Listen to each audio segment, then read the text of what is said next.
lot of comments I could say about what I just heard, and I'm not going to make them. I can't. I'm sorry. I'm just going to... We are going to just add the beast of the mark. And maybe, I mean, apparently, there is, I think it goes in order of popularity for this other person backstage. It goes Madonna, Cher, and then Sea Science Film Labs. We'll see if we can get him on. Actually, it goes Madonna, Cher, and then Alanis Morissette. That's how it actually goes. That's true. Okay, I'll accept it. And then somewhere in there, Sea Science Film Labs. We're gonna see if we can get him on to prove creationism. But Beast of the Mark, we are talking atheism versus Christianity, which is better for societies. Hope you're doing well. What are your thoughts about the debate or the topic itself? Yeah, I'm sorry. I didn't see the debate. I had some stuff to do this morning, Randolph. I really apologize, mate. I definitely will watch it. You don't have to apologize. It's okay. I do. I wanted to see it. So, yeah, I will watch it, though. And hello, beautiful people. Wonderful to see you. Awesome. Yeah, Sea Science is currently giving me trash because he left. He left. Of course he left. Come on, it's Sea Science. He talks big, doesn't follow through. You know. See, but I was hoping relationship he's ever had. I was hoping it was going to be like a concert, and he was just going to serenade us once again. I feel like he's a material girl. Wait, that's me. Okay. Anyway, back to you, Mark.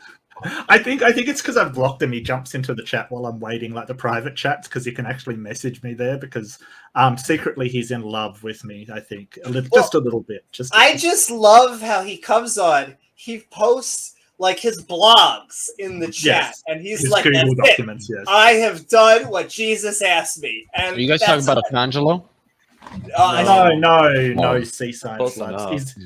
He's almost as bad, But yeah, I will watch that debate. Which is better for society? And I do have to agree with Leo. If you just switched everybody to atheists, it wouldn't work and wouldn't be a good thing. But like going forward progressively, which is better for societies?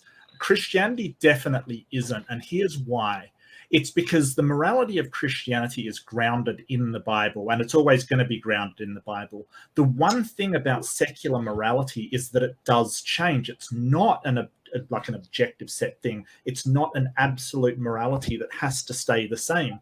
That isn't a fault. That's a strength. That means that when we find there are things better for us, we can adapt. And I'll point this out, and I have done in morality debates in the past. What's the Bible's take on cloning?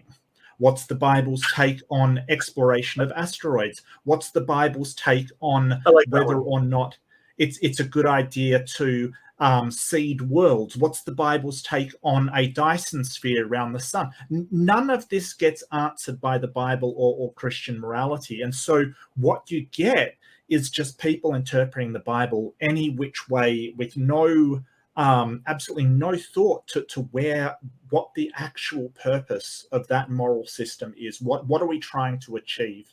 Go Mark. I'd love to respond to that. I did ask him just a sec. You could be next. I just said in the debate, I did bring this up sort of a little bit about the Bible and defining Christianity from there. And his response was, you're going to find this interesting, I think, is that the Holy Bible is not really a good representation of Christianity. He sees, that's the first time I've heard that. Yeah, you're going to find the debate interesting, I suspect. Probably, if that's the line he's going to take. Well, Bible irrelevant. You heard it here first. Bible irrelevant to Christianity. Okay, I'm curious. Can I respond to that, though? Yes, please. Are you curious? Are you bi-curious? Okay, so here, Mark, here's what I have to say. Like, and I've heard, and this is the constant talking point of this idea of like, well, atheism or secularism, whatever, it can adapt. It's malleable. Yes. All right. So again, my question for this is like, when we're dealing with a society, we're not necessarily dealing with people that are, that have an affinity for this kind of modular, malleable way of thinking. Okay. What if it's the case? Hold on. What if it's the case that people like the vast majority, not everyone, but like let's say 80% of people have some kind of disorder, like they need a little bit of extra. They don't the idea of a malleable thing that can be ever changing doesn't cut it for them. What if they're just deficient? Okay, what if they're just mentally and morally deficient and they actually need some kind of, even if you want to say, let's say it's wrong and it's a lie and it's made up, fine. What if it's just the case that humans in our chaotic evolution from apes, that the majority of us, not everyone, but the majority evolved to need some kind of thing resembling religion? If this were the case, do you, in your ivory tower with your other 20% of people that don't need this kind of sugar-coated lie, do you say, oh, well, I guess that 80% of society is messed up and we have to find a way to fix them? Or do you just say, I guess I can just sort of I can personally not believe, but I can understand why propagating religion throughout society is beneficial? Are you willing to at least accept the possibility of the latter? Is there a point in all this? Wait. You've asked a number of questions. Punchline. Are you willing to accept the possibility of the latter scenario, or will you always feel sort of so dignified in that greater than thou sense, and that you have to re-educate and fix the people of the lie, the children of the lie? Go ahead. When did Mark say he had that mentality? Let him answer, Leo. So for a start, when we're talking about morality, so the first part that's really flawed in what you said is you said, well, if 80% had a disorder or this amount had a disorder. Morality is considered... It was a hypothetical. Let me finish. It was a hypothetical, Mark. Can you let me finish? No, Mark, it was a hypothetical. Talk over the top. You can't say I'm wrong. Talk over the top. You can't say I'm wrong. It was a hypothetical. Can someone shut... Mark, it was a hypothetical. It was a hypothetical. Sunflower, let me finish, for fuck's sake. I think all Sunflower's trying to do is to clarify what his point was. Hypothetical. It was a hypothetical. I understand that. I understand. So I'm not wrong. Okay, it's a hypothetical. So I understand that. Okay, so when you're considering morality... Go ahead. It was a hypothetical. Go ahead. When you're considering morality is considered to be the actions that you ought to take by any reasonable, sane person. Right? So when you're talking about morality, it is a contradiction of terms to say if... You said right, so I answered, and that's no. The answer is no. Well, it's not that's what it is. Yeah, that's what it is. So it's basically the actions that are considered to be right by a sort of reasonable... No, Google it. Google it. That's not what it is. Okay, let's go to Stanford, maybe.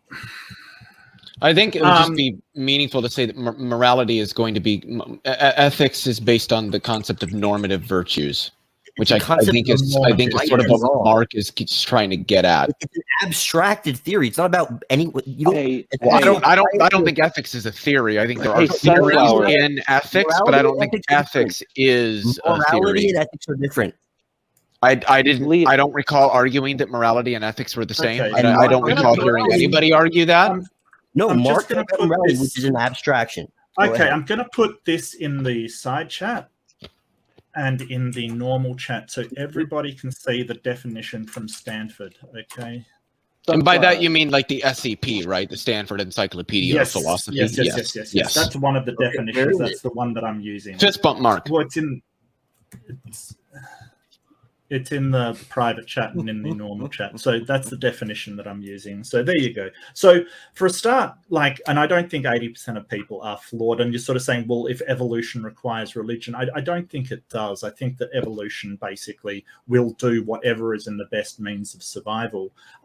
Your point that people aren't willing to consider this, but people do consider a meta-ethical framework just involuntarily. That's what they do. So when you're looking at people that want their life to be prosperous or their children to be happy or their life to be good, they're already considering what ought to be done in relation to that. What should we do to get what I value from life? So I kind of disagree that ordinary people don't. They may not think of it in philosophical sense, but they certainly do think about the goals that they want to reach and what they ought to do to reach those goals. So I think that sort of having a system where you can sort of go, well, if you care about your well-being and the well-being of society, you ought to do this, and basically relay that. That's not a hard concept to understand. It's just not.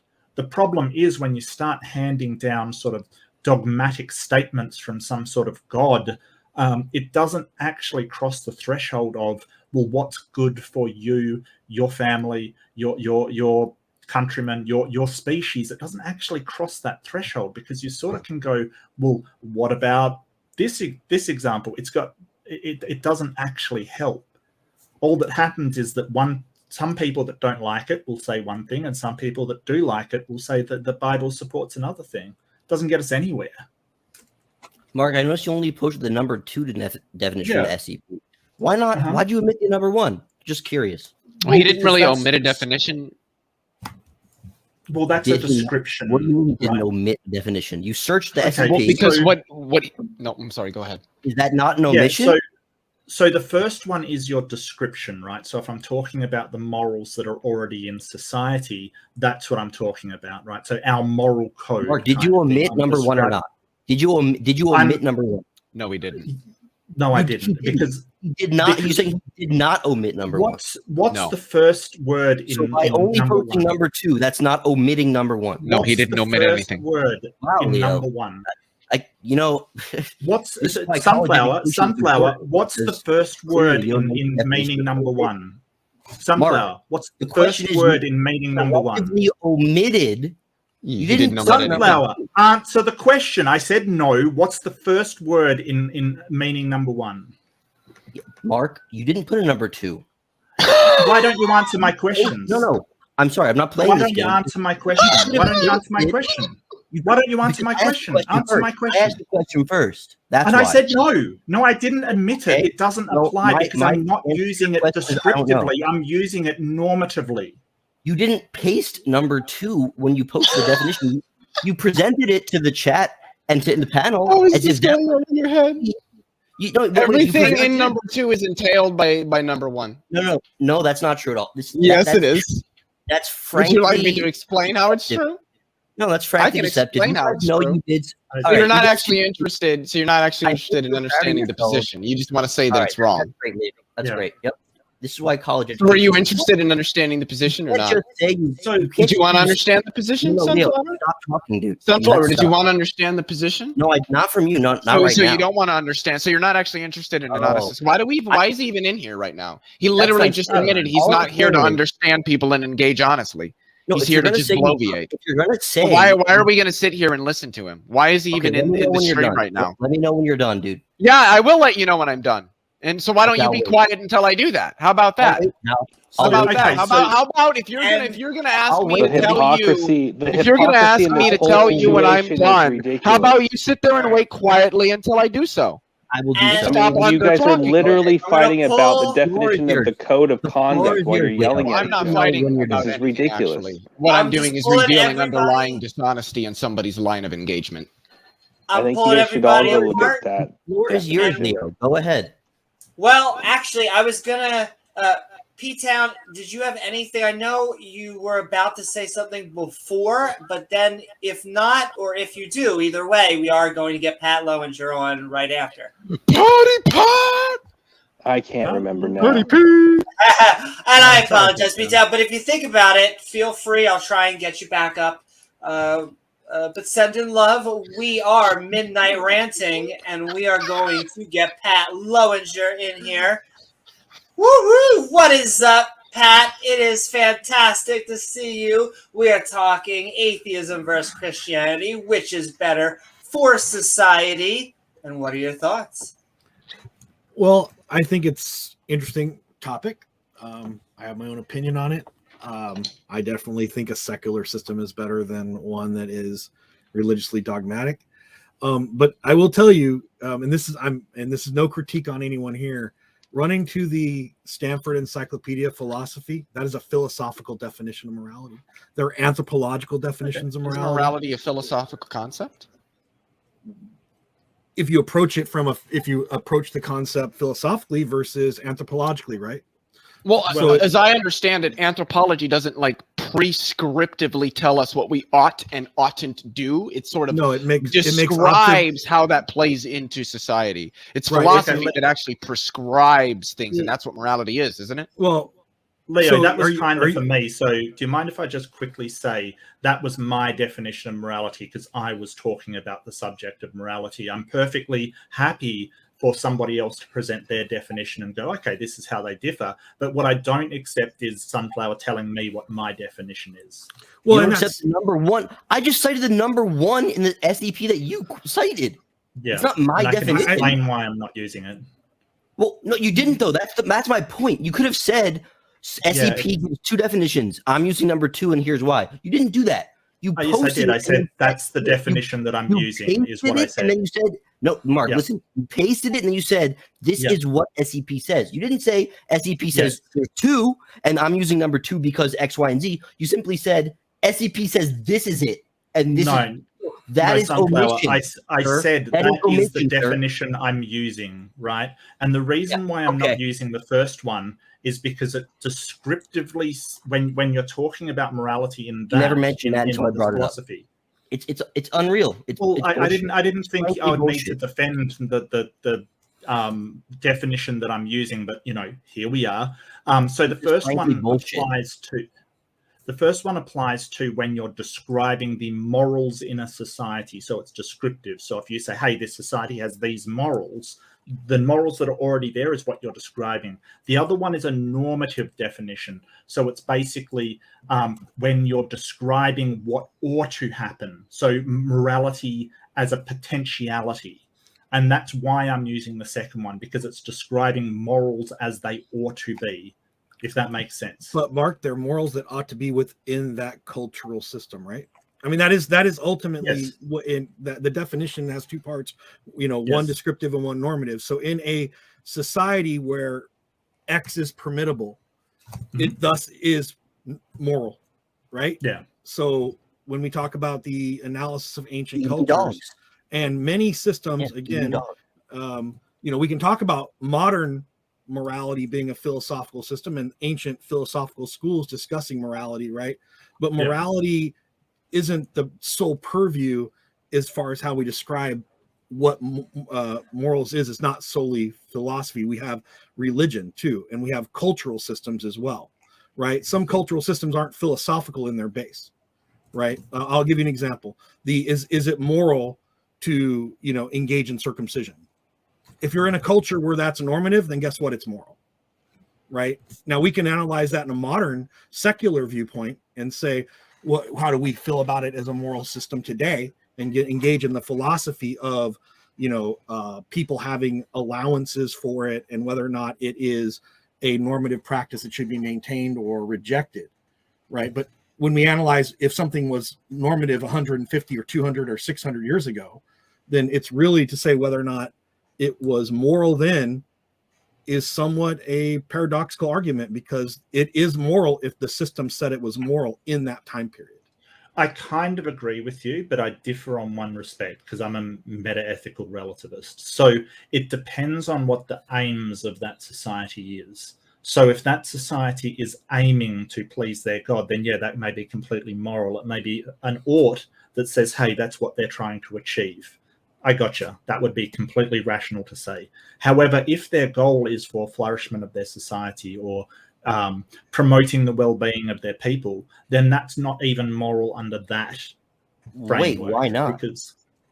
Because I see morality as a way to achieve a goal, right? So I don't think there's any hard and fast, you have to do this, like you have to achieve well-being for humans, you have to procreate throughout the land, you have to.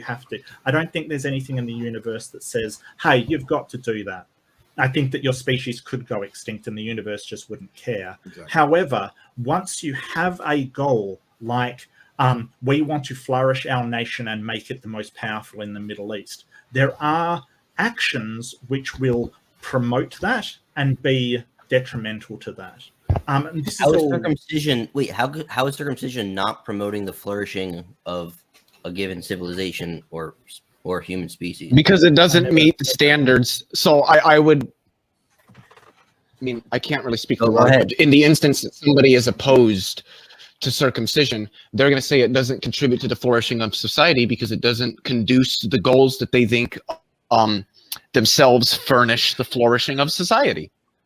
I would wait a second. Can you what? I would, that was like I would poetic, say that's kind of fallacious, Leo, because it could serve as an ethnic and cultural distinctive marker, and not just of cultural groups, but it can also. Yeah, but there are going to be people that don't agree with that, right? If a system's normative, right? If a cultural system's normative, and it's highly normative, then there's not going to be a lot of pushback, if any. It's atrocious and it creates irreparable harm. Well, but people can work from a different set of norms. Like, for instance, there are people that think eating dogs is immoral, even though people in like certain parts of Asia don't. So it's more normative to eat dogs in Asia, but that doesn't mean that everybody has to agree that it's acceptable. I agree. They might be working from a different set of norms. I agree with Leo on that. I would argue that it's not beneficial. I would argue that it's not beneficial to the flourishment of that society because you're basically violating somebody's bodily autonomy. And we know that that does not lead to good outcomes within societies. You're also violating the very negative outcomes. Mark, when you give a child its shots or perform a life-saving surgery on a child, you're also violating its bodily autonomy. I would love. Randolph wants to say something. That creates kind of a paradox, doesn't it? I would love to Sip be able Sunflower. I'm going to interrupt here to say good night, Nitty. Probably not. No, because you devolve into I think we should let Randolph say something. Regarding circumcision. Over to Randolph.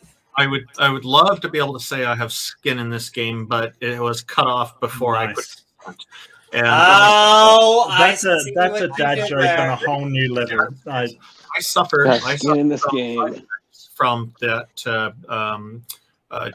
amputation of my foreskin, and it was it's done to the babies without anesthetic. And mine was done by a competent surgeon who was advising it. My parents had no idea that there was a religious incentive behind it or anything, and influence. Well, there isn't necessarily. They were just medical advice, but the side effects that I have is one is that there's scar tissue that tears occasionally, and that's painful. And the other one is that I get this pain of a sharp searing cutting. Sometimes it's extremely painful. It's described as phantom pain. So, people say, oh, that's impossible. It's all in your head. Yeah, that's phantom pain. It's in your head, but you still have to deal with it. And there are, when I talked to my family physician, she ruled out cancer, which could cause these kinds of pains. And then she told me that she also has a few other patients who have this same problem with their circumcision. So it's something that a lot of guys don't want to talk about, but it is probably, I suspect, a bigger problem than many people are understanding. Circumcision is completely unnecessary. There may be a few rare edge cases where it's needed, but it's that's going to be very, very rare. We should stop it. It's barbaric. It's a complete. Well, there are demonstrable medical benefits to it, particularly in parts of sub-Saharan Africa.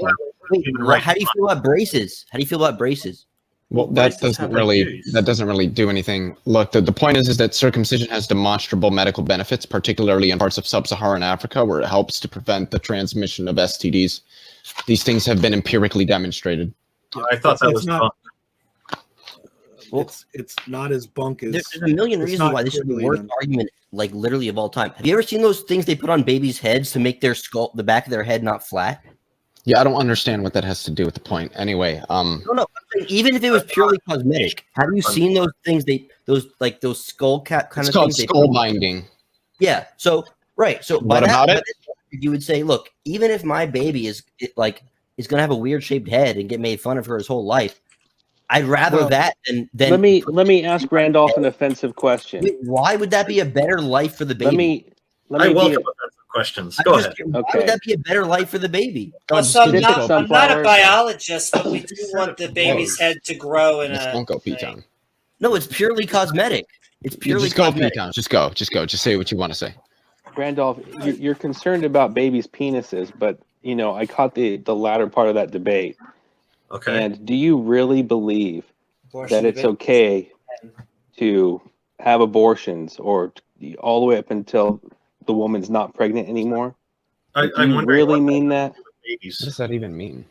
Okay, you said it's so you support abortion all through the entire pregnancy, That's a human right. pregnancy.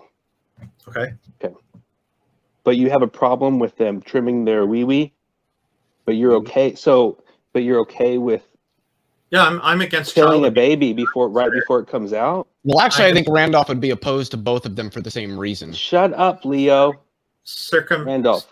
I mean, if you don't want to answer to your question, that's fine. Run away. I'm asking Randolph, Leo, just a minute. Is child abuse. Abortion is not child abuse. But really, all the way up until the very end. What if the baby, Leo, zip it? What if telling me to be quiet out? is just going to make me talk more. I'm just going to let you know that right now. Of course, what it if, will. what about when the baby's halfway out? Like that doesn't make a difference then? Is it half okay to kill the baby then, or what's the deal, man? Well, you're not killing a baby, Leo. I agree. Yeah, you just don't want to engage with somebody who's actually willing to challenge what you're saying. That's the problem here. I was being offensive to Randolph. I want to give him a fair shot. This is not my joke, but I support abortion up to year 7. But we're just gonna keep on going on. Just really quick. Really quick. That's not my joke. That's someone else. How old is Sunflower exactly? I'm over 12 and under 60.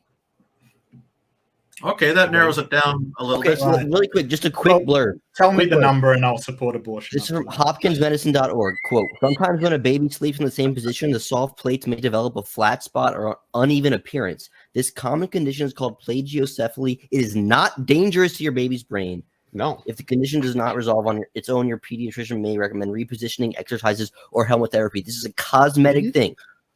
Are you guys saying that if your baby gets this, it's just, hey, I'm not going to infringe on my baby's head. He's going to be born with an anvil-shaped, lopsided, oblong head. It's not just cosmetic, though. He's going to get made fun of for his whole life, but I don't want to infringe on my baby's right. You realize the psychotic nature of that? I don't understand your point. That concept. Neither do I.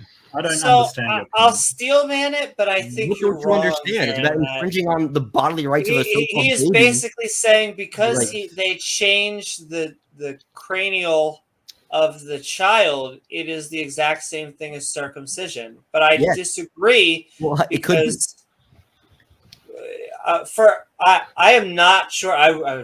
That is true. That is completely cosmetic. But even if they were just trying to make it so that a child would have an easier time in society, I really don't think. Like, it's really easy to just sit here and be like, oh, you're just doing it so they don't get made fun of. Have you ever been through like high school? Oh my goddess! Like, no, I'm supporting it. I'm not opposing circumcision. I'm saying both are not only permissible but potentially beneficial in a given society where it's the norm. But here's the difference where it breaks down is that, like, generally speaking, you don't have people just running through the streets with their genitals and then being judged because of them, where you generally have, maybe not, but I would say you don't generally have to deal, generally have to deal with people's faces. Yes, I don't think that people are getting made fun of, bullied in like 5th grade because they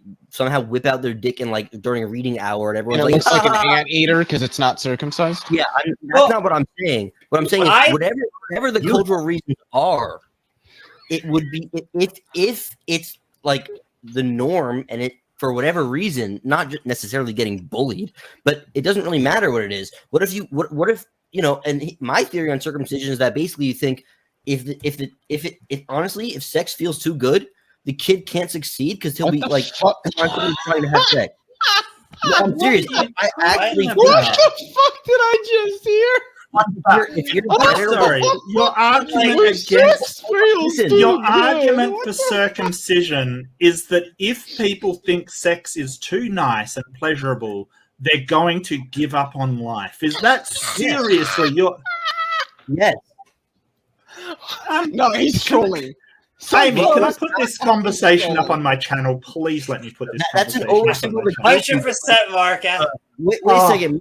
Have you ever heard of these women that have like nonstop orgasms, like Like, yes. it's a very rare. Yeah, my wife. Hold on. Yes. Okay, it's a rare disorder where they're like it's called like hypergenital stimulation or something. Like there's women that have nonstop. Yeah, orgasms. do you know your mom has it? What? Hey, Sunflower, I hate to break it to you, but I'm not circumcised and I don't have non-stop.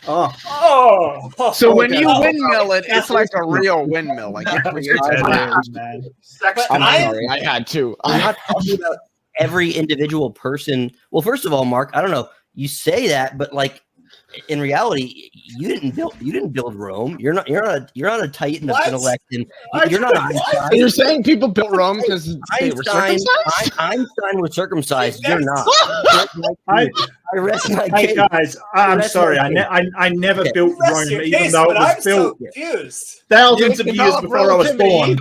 Yeah, look, anyway, if you wanted to advance, no, you're not letting me. You guys aren't letting me talk. If you wanted to advance as you're John saying Stewart absolutely ridiculous things. I'm ready for it. Get me there. Get me there. My friends are ready. As John Stuart Mill described, the sort of higher pleasures, the non-physical, sort of animalistic bodily ones. If you want people to focus more, what does it mean to be non-physical? The intellectual pleasures. Maybe you do want their body and their genitals to be less immediately sensitive to stimulation, because what are non-physical pleasures? I actually would like mine to be more. Why are you trolling me, dude? I'm not. I'm asking you a question. You made a statement. I don't know what you mean, so I'm just trying to figure out what it is. I'm sorry. I hadn't actually. I'm sorry. I wasn't actually done. So I'm just trying to. I'm sorry. I wasn't actually done. You said something, and I'm just trying to understand what you meant. What is a non-physical urge or desire? Yeah. What is that? What does that mean? I'm sorry, but that doesn't tell me. That doesn't tell me what it is. Did you have an answer? So you don't know what it is. So you don't know what it is. That's fine. You're not college educated. You're unemployed and you're single. No, that's fine. If you don't know what it is, that's fine. You can just say that. Leo, Google John Stewart. Yeah, you don't know what it is. That's fine. That's okay. No, I literally do know what it is. No, okay. So then, what is it? Tell me. It's things that don't immediately arise from stimulation of your physical body. That's what it is. And what would be an example of something like that?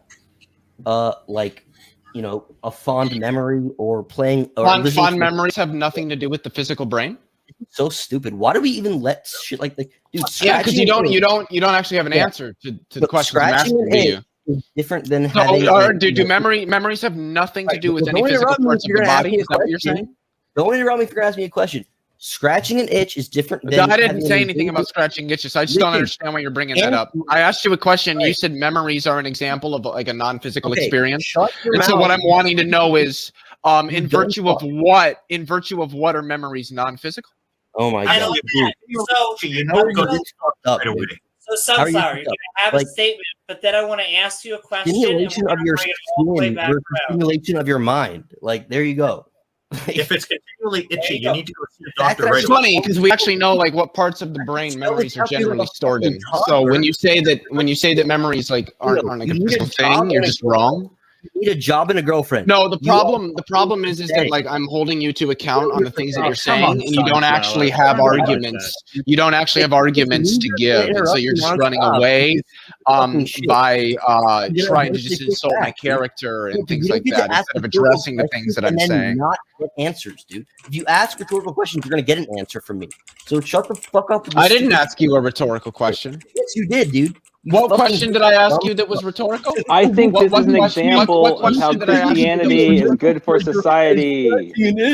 Oh, what's it different? Fixed it. Thank you so much, Uncle Beck. What the fuck I'm talking about, dude? When did I say anything about scratching an itch? Shut the fuck up, you. Yeah, because you don't understand. All right, so fucking loser. we are going This is an to example. bring it Are you back getting around. angry, Sunflower? Good. Sounds like you're getting angry. Why are you getting so angry?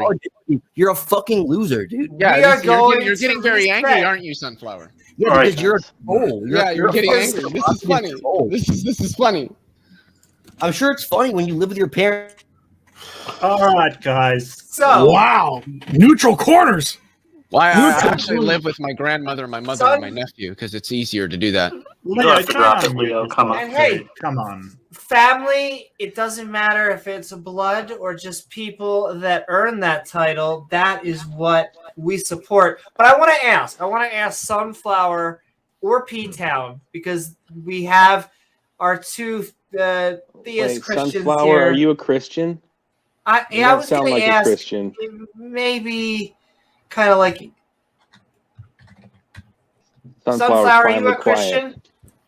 All right, so John Stuart Mill's higher and lower pleasures. Higher pleasures are pleasures caused by the Oh my exercise of goodness. our higher faculties. dear. But listen, Leo Sunflower. won't shut up. You won't let me talk. Yeah, but you didn't say higher and lower. Are You said you- not are you a physical. Christian? Now you're Oh, just no. you're just walking This is an back what you example, said. Shit. audience. Dumb little bitch. Shut your Yeah, fucking see, mouth. you're just so angry because you Just don't let have him any make his argument point, Leo. for it. Come on. Yes. He doesn't And have also- a point to make. That's why I he's know, resorting but you're not going to insult. agree with it anyway. But And- Well, it's Let not him make that I it. don't agree with it. It's that he actually Yeah, doesn't have a lower point. That's pleasures why he's are resorting to pleasures caused by insults. the exercise of our lower capacities.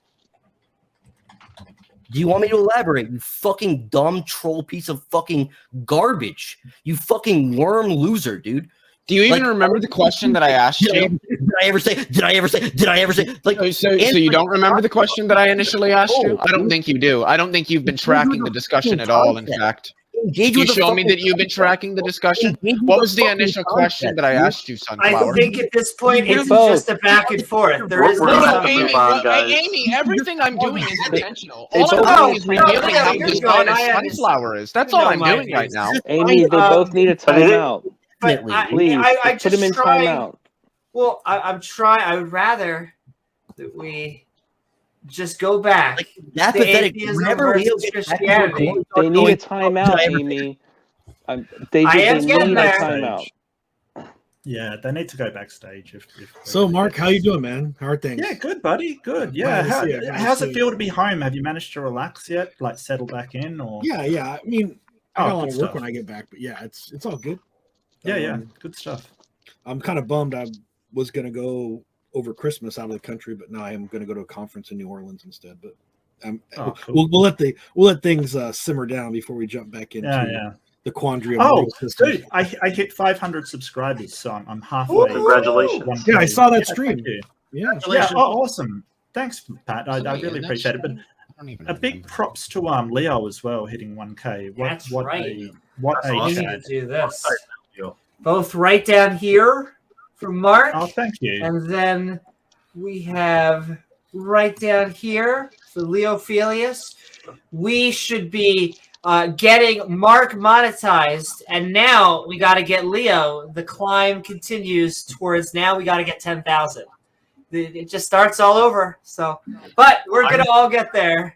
Yeah, I'm in a similar ballpark as Mark. I've got 600 and something subscribers. It's relatively. That's right. Let's get Randolph Nice. up here Let's get too. Randolph. Yeah. and that's everyone in Canada. Like every person, every Canadian atheist has already subscribed to Randolph. I apologize. We need to beef up our population. Well, get to fucking come on. But I do That's think, going back to the original question, Mark, I think it's important to discuss modern moral systems versus ancient ones, and the fact we want secular societies, right, rather than those that are based upon religious tenets, right? That we can Yes. come up with systems that are completely inclusive versus exclusive, right? Oh yeah. Well, I don't think. you Well, have I to think sort of- your secular stuff is also kind of dogmatic. I think Well, it's I don't getting think that Of way. what? How's I it? think How's it's it getting dog- that way. Let's get it. Let's jump into this. So, explain to me, Secular P-Town. doesn't mean an absence of religion. It just means religion doesn't have a bearing on how it Right. progresses. It's not exactly. We're not trying to force out religion. I was just about to say this, that we don't have to do away with religion. We just have to make sure that our systems are religion neutral. I'm pretty sure. I'm saying it's going to go that direction. I'm not What saying direction? your view is. I'm saying that it will. It'll go from towards that direction. secularism to just outlawing Look at- religion. Look at the examples around the world already. I mean, Like here, what? let's take abortion for an example. Okay, in Okay. China, they pretty much force abortions. Yeah, but that's for population that's an control example. reasons. That has nothing to do Oh, with so secularism. now it's okay. There's my. But I mean, they're an didn't say it was authoritarian okay. regime. I mean, did I say none the of us word are is advocating for okay, that. or what is what I said that has to do with population control and has nothing to do with secularism? and China's not forcing. Why are so many people like completely misrepresentative of what people are saying in this fucking live stream? P-Town, we're kind of saying that the reason why a lot of people don't like abortions is religious based, and not all of them. Some people just base it on other things. What we want to try and do is base our reasoning for that on the well-being of society and individuals in it, both the physical and mental well-being, or at least that's where I'm coming from. I won't speak for everybody. Sure. So I'll give you an example. Let's say we okay abortions, right? We okay abortions so that now, as long as the person was raped, okay, well now it's as long as as long as the mom's life or health is in danger. Okay, and then it gets to the point where now, how do you define health? Oh, well now it's also mental health, right? Because now this baby's inconvenient, and you can't deny, Mark, the majority of babies that are killed are because of inconvenience. That's not true. That's a fact. For a start, it's not. Babies, they're fetuses Of or course that's embryos. True. How stupid are you? The majority of fetuses. What are you talking about? Secondly, I have to basically say that the rights of the woman to use her body and to have her body used for what she wants it to outweighs the necessity for that child to use her body for anything really. The whole Sure, I agree with you, but you understand my point though of how it is a slippery slope. So if you think that it doesn't go, secularism doesn't work its way into its own dogmatic thing, then I would have to take a stand. Slippery slope is an actual logical fallacy. Just because we go one step doesn't. Well, slippery slope is a logical fallacy for a reason. I'm not saying it couldn't happen. I'm saying just because we take one step doesn't mean that all of these other ones are going to follow necessarily. Well, it's not like when they say if we allow gay marriage, then we'll allow people to marry animals or inanimate objects. So that's a good reason why we shouldn't allow gay marriage. The broader point is that the things he's saying are going to result from this aren't even extreme. Like saying that a woman has a right to choose how her body is going to be used, and arguing that the centralized state apparatus should not have the ability to legislatively force a human being to carry a child to term is the most libertarian position to take. You'd think that the anti-big government conservatives would be against the centralized state apparatus legislatively forcing women to give birth to children, but they're not, because it's not about being against the government. It's about control. I think they're against forcing you to put an army in your house, but they're not against forcing you to carry a baby in your womb. That's for the record. I think it's wrong usually, but I don't think it should be illegal. I think it should be legal, but I think it's almost always wrong because basically a woman was like in the moment said, "Oh, just nut me," or the guy was like, How do you know that? That's actually not true. In fact, women push for the use of condoms more than men do. Did you know that? You can Google it if you don't believe me.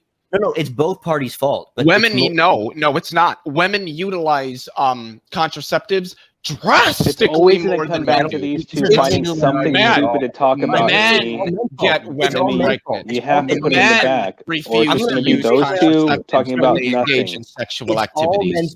It's all men's fault. I didn't say that.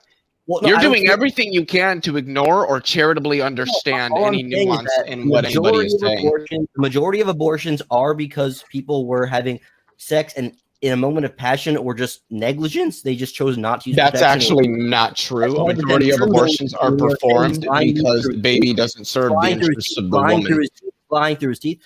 The majority of abortions. Saying that I'm lying isn't actually like a demonstration that anything that I've said is false. So if you want to like actually show that the things that I'm saying are false, you're more than welcome to do that. But simply blindly claiming that I'm lying isn't going to cut it. And I'm going to continue to interrupt you every time you don't address a point that I made.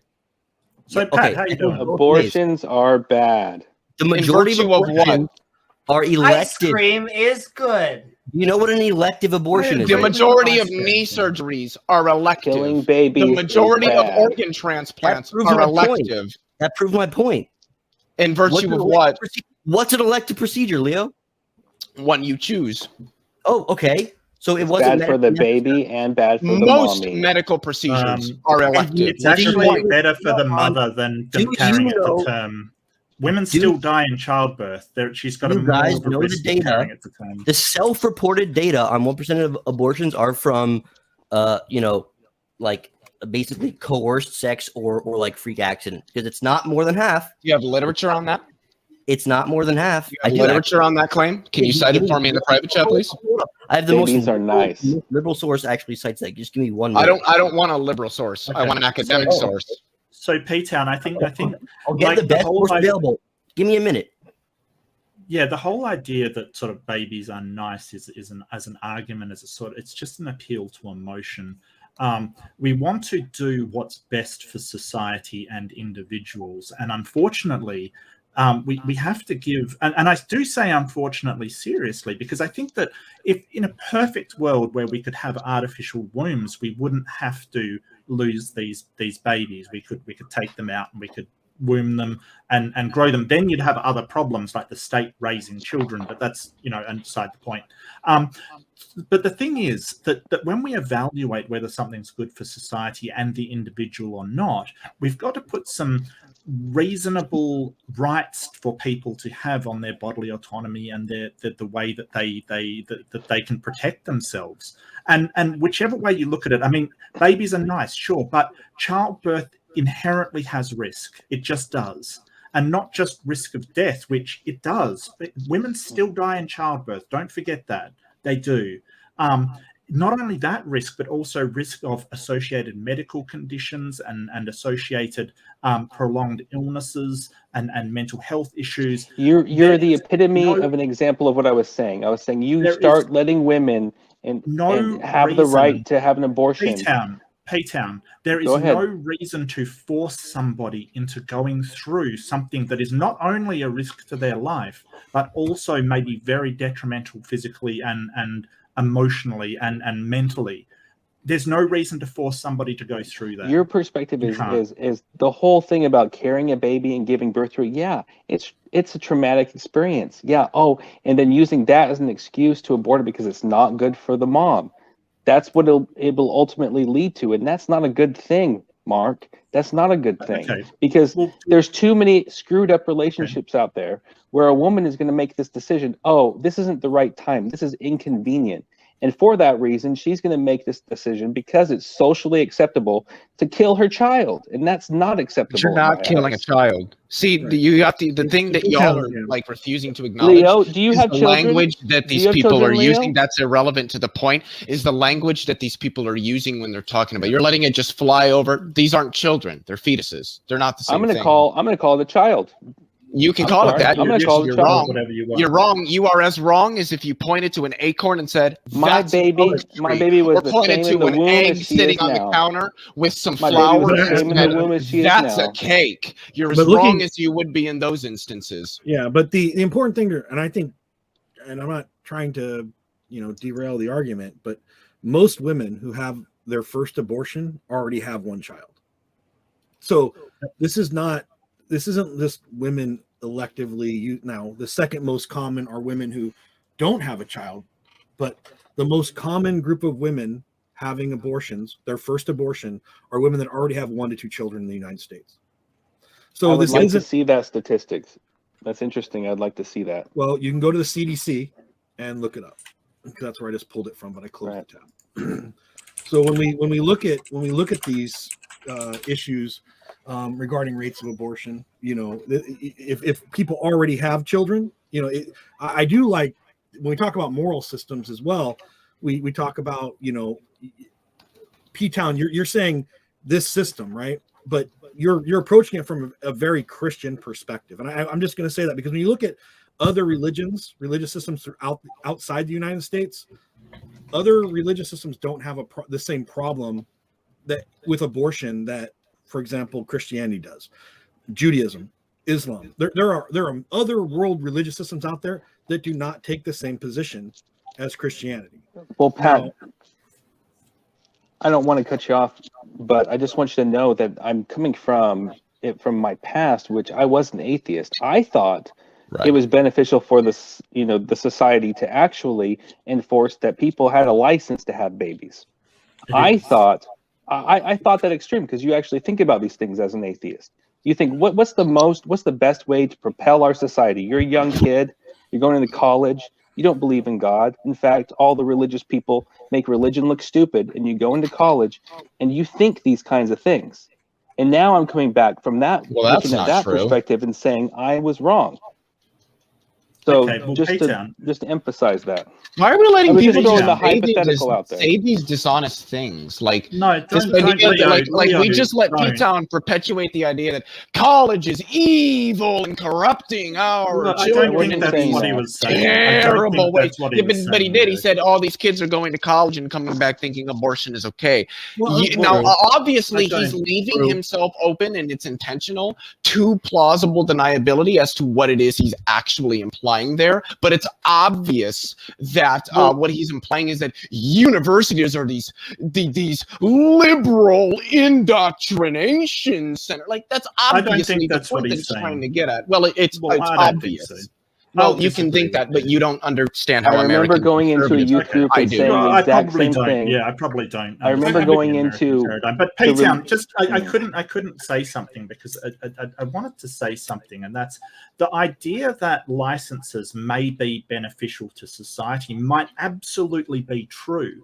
That might actually be the best thing you could do for society. But what we don't do is prescribe what people can do with their bodies. And something might be beneficial to society, but harmful for the individual. And we have to balance those, because without well and healthy mentally and physically like people, we're not going to get a healthy society. So these things Christianity too. Balance, right? So you can't just say, hey, whatever's best for society we'll just do, because then you've got sort of a totalitarian regime that doesn't let anybody eat any beef or do anything that they want to do. No, that's not what we're after. We're after a healthy balance of individual rights and benefit for the society in a way that one supports another. Does that make sense? No. Well, let me ask you a question. How many children should we as a species, let's just say each coupling pair, just to make the math easy, how many children should people actually be having? Not be allowed by the state, but how many children should someone have? Who are you asking, Pat? Either one of you that are on the other side of this issue.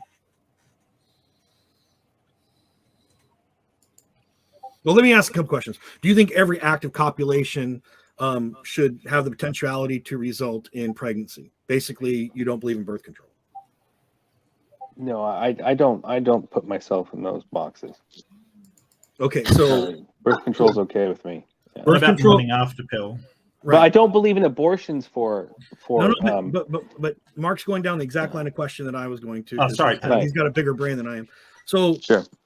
So physical I'm going to say various forms of contraception. You're good with all forms of contraceptive, including like something like the morning after pill.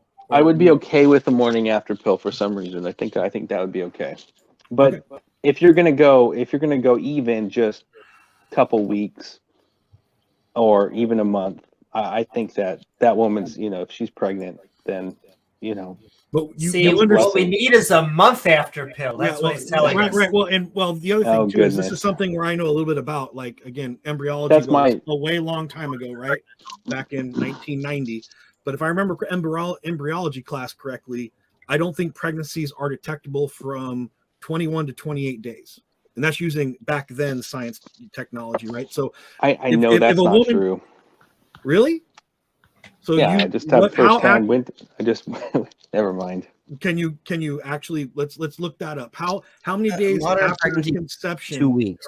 Modern pregnancy. I just experienced it. So okay, so what's the accuracy rate of detecting pregnancy 14 days after conception?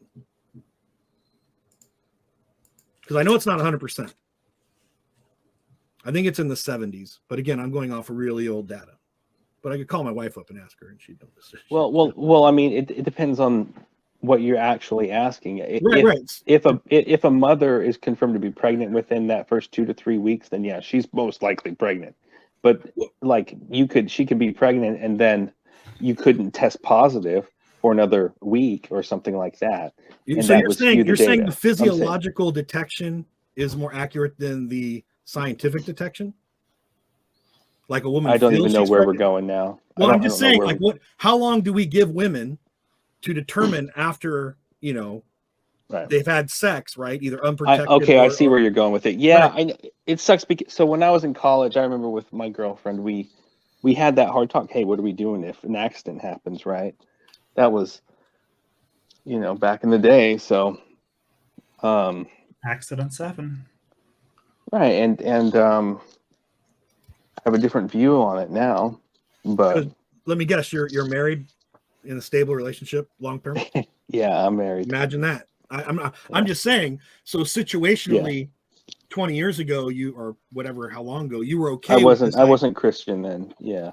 Well, we had that talk. We were trying to be safe, and all that stuff. So what you're saying is your moral system shifted due to one, your adoption with the religious system, but also what we'd call your lifestyle now, because you're in a monogamous relationship and you're married, right? Which so you have the financial institution necessary to allow you to support a child, right? If you have one, right? You have a kid. We can afford it. But that's ultimately what I was getting to. When it comes to having abortions because they're not convenient, specifically, typically, financially, or in a relationship sense, I don't think that's a good thing. Why not? There's just because people are screwed up, man. That's when is not it ever going to be? Like, why is it? Why should I give birth to a child? I literally do not have the financial or mental capability to successfully raise. You think that's a good thing?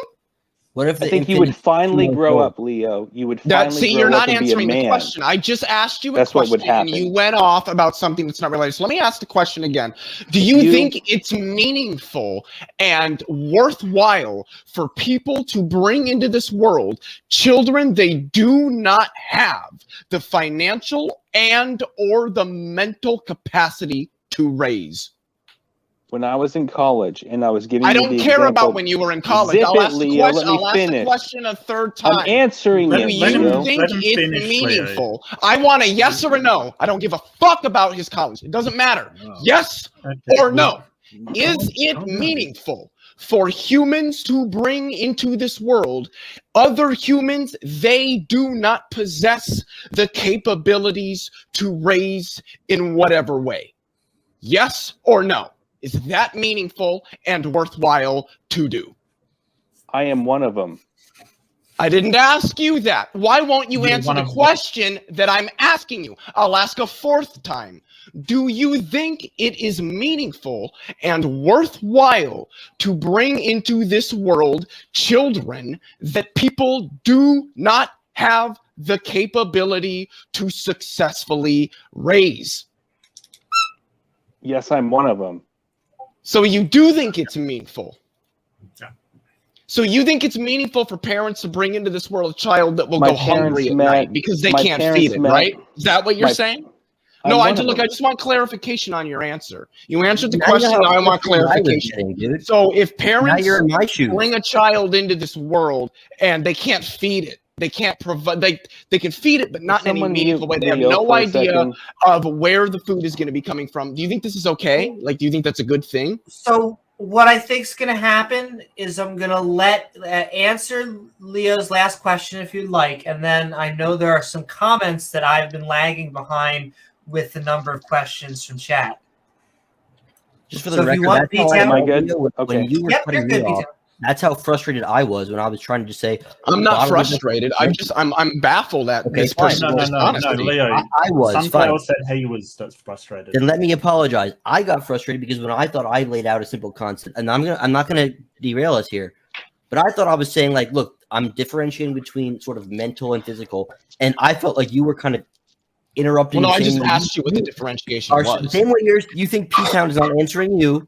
That's how I felt. He isn't answering me. Okay, well, let's not derail. I hear you, Sunflower. That's why I was frustrated. But we're just going off on a side tangent. I really want to hear. You're right. I apologize. No worries. I just want to hear P-Town's justification for people who cannot raise a child it's a good thing that they raise a child. I really want to hear this. So do I. Okay, so when I was an atheist and I was a freshman in college, once a week they would do a Bible study thing. What relevance does this have to the question? If I can get there, I'm trying to make it short. Could you just tell me what the relevance is before you give me a 5-minute story that probably isn't actually relevant? I mean, if it has relevance, it shouldn't be hard to just say what it is, right? Now you know how I felt. Now you know how I felt. Okay. So I go and I hang out with them and I tell them that I think that why not have a license to have a baby? And then I tell them, according to my worldview at that time, I should have been aborted. I told them I think that I should have been aborted. My parents, they met and I was born 7.5 months later. Okay, they didn't have anything. We lived in a tree house full of rats, and that's who I am. I came from that. Should they have, according to your worldview, Leo? Yes. No, you're not asking me questions here. You're answering mine. And just so that I can be sure that you're actually tracking what I'm asking you, can you repeat what my question is back to me, please? I'm not doing this, Leo. Yeah, because you don't know, because you're not listening. So I'll ask a 5th time. See, this is why I do what I do. I don't have tolerance for people who are this fucking dishonest. I've asked this question 4 times. Mark understood the question. He wants to hear an answer. I bet Pat understood my question. I bet Amy understood my question. I bet Sunflower understood my question, surprisingly, but I bet he did. I bet James, or he's not in here right now, Randolph understood my question. I bet if I asked all of them to repeat my question back to me, they could. You can't. So let me ask a 5th time. Do you think, or rather, in virtue of what, is it meaningful or good for parents to bring into the world children they don't have the capability to raise? And so, P-Town answer, but then no skeptic answer because I think there is someone that sides with Sunflower and P-Town that wants to ask the question. So I'll give you guys another chance to respond. But P-Town, your response. And no one ask another question as much as you want to. Again, Leo, I wish there was a perfect answer. I am an example of one that I formerly example of what? Can I just finish talking? Can you answer my question that I've asked 5 times that you couldn't repeat back to me? Also, I'd like you to know that my wife's an attorney and she represents. I don't care that your wife's an attorney. I want an answer to my question. Are you going to give one? She represents people who are. So you don't. So that's fine. Somebody else can go. He's not going to answer my question. She represents people who are going to lose their kids from CPS, probably in the most vulnerable situation. Even the people who are on drugs or have mental issues, they all love their kids dearly. And then it does, like one of the attorneys in her firm has a picture of a giant abortions check, $10,000 that she wrote or whatever for abortions in rainbow colors up in her office. My wife's on the other spectrum, of course, right? Because we're Christians. So I understand where you're coming from. Like, should these people actually have kids? I get it. It's not beneficial for society, but I think that I think and you're that good it's on your wrong final sentence. to have abortions. And okay, on that. Wait, so you're saying that it's not beneficial? No more questions. No more questions, because this is a question for all the for the skeptics, I think. So, Samir, and welcome to the stream, Samir. Right. Lovely to have you on here with us. Which is harder, giving birth to a child or raising it for 18 years? So why not birth that child and give it one to one of thousands of desperate couples that are applying for adoption? Because a person doesn't have to go through the bodily changes that come with that. Why should a woman be legislatively forced by a centralized state apparatus to go through all of the physiological and psychological changes associated with pregnancy? Now, the reason that men, and I would almost guarantee it was a man that asked that question, the reason men don't ever consider this is they have no fucking clue what any of this entails. I did want to clarify, I'm not drunk, I'm not upset, and I'm not angry. There's just at least 3 people in the chat that have no idea how to deal with people who are explicitly dishonest. It's not their fault. They're not bad people. But I just wanted to clarify that. Send in love, Leo. And so all the skeptics can go have a point as long as we all go in order, but we can get around to everybody. One of the most important things to keep in mind is that pregnancy is extremely dangerous. It is life-threatening, but justification is required for someone to make a free choice about their bodily autonomy. I agree with everything Neil just said as well. It's not extremely dangerous. It might be like somewhat dangerous. Anyway, devil's advocate against Samir really quick. Samir, that was the worst. Look, I probably agree with you on some stuff, Samir, but that was the worst false dichotomy ever. You gave 2 options. You gave giving birth or raising a child as the 2 options. You realize that the people you're asking the question to are advocating for a 3rd option, which is aborting the pregnancy before having to do either of those. That was a really bad question, in my opinion. I'm sorry. Those aren't the only 2 options, and these people are explicitly saying that in order to avoid either of giving birth or raising the child, there might be instances in which a woman would be justified in aborting it. So I think that was a bad question. Unfortunately, I don't think it was good. But hey, thanks for super chatting. Woo-hoo, thanks for that response. And then it looks like, Mark, you sound like you have something. Yes, thank you. So I do agree with Leo and Randolph, and what you've got to understand is it's not just the physical changes. There is a risk of death, and it isn't as low as you think it is. It's like 20 per 100,000 live births. So it is very low. But the question is, should we have the right to force people to risk their lives for any risk for our own beliefs and what we believe they should do? Or should they have COVID vaccine? Probably a higher death rate. Sunflower. I didn't interrupt you, mate. Come on, show some True. respect. COVID vaccine, though. Death rate. We're not talking about that. That's a violation of terms and service. Please, Sunflower.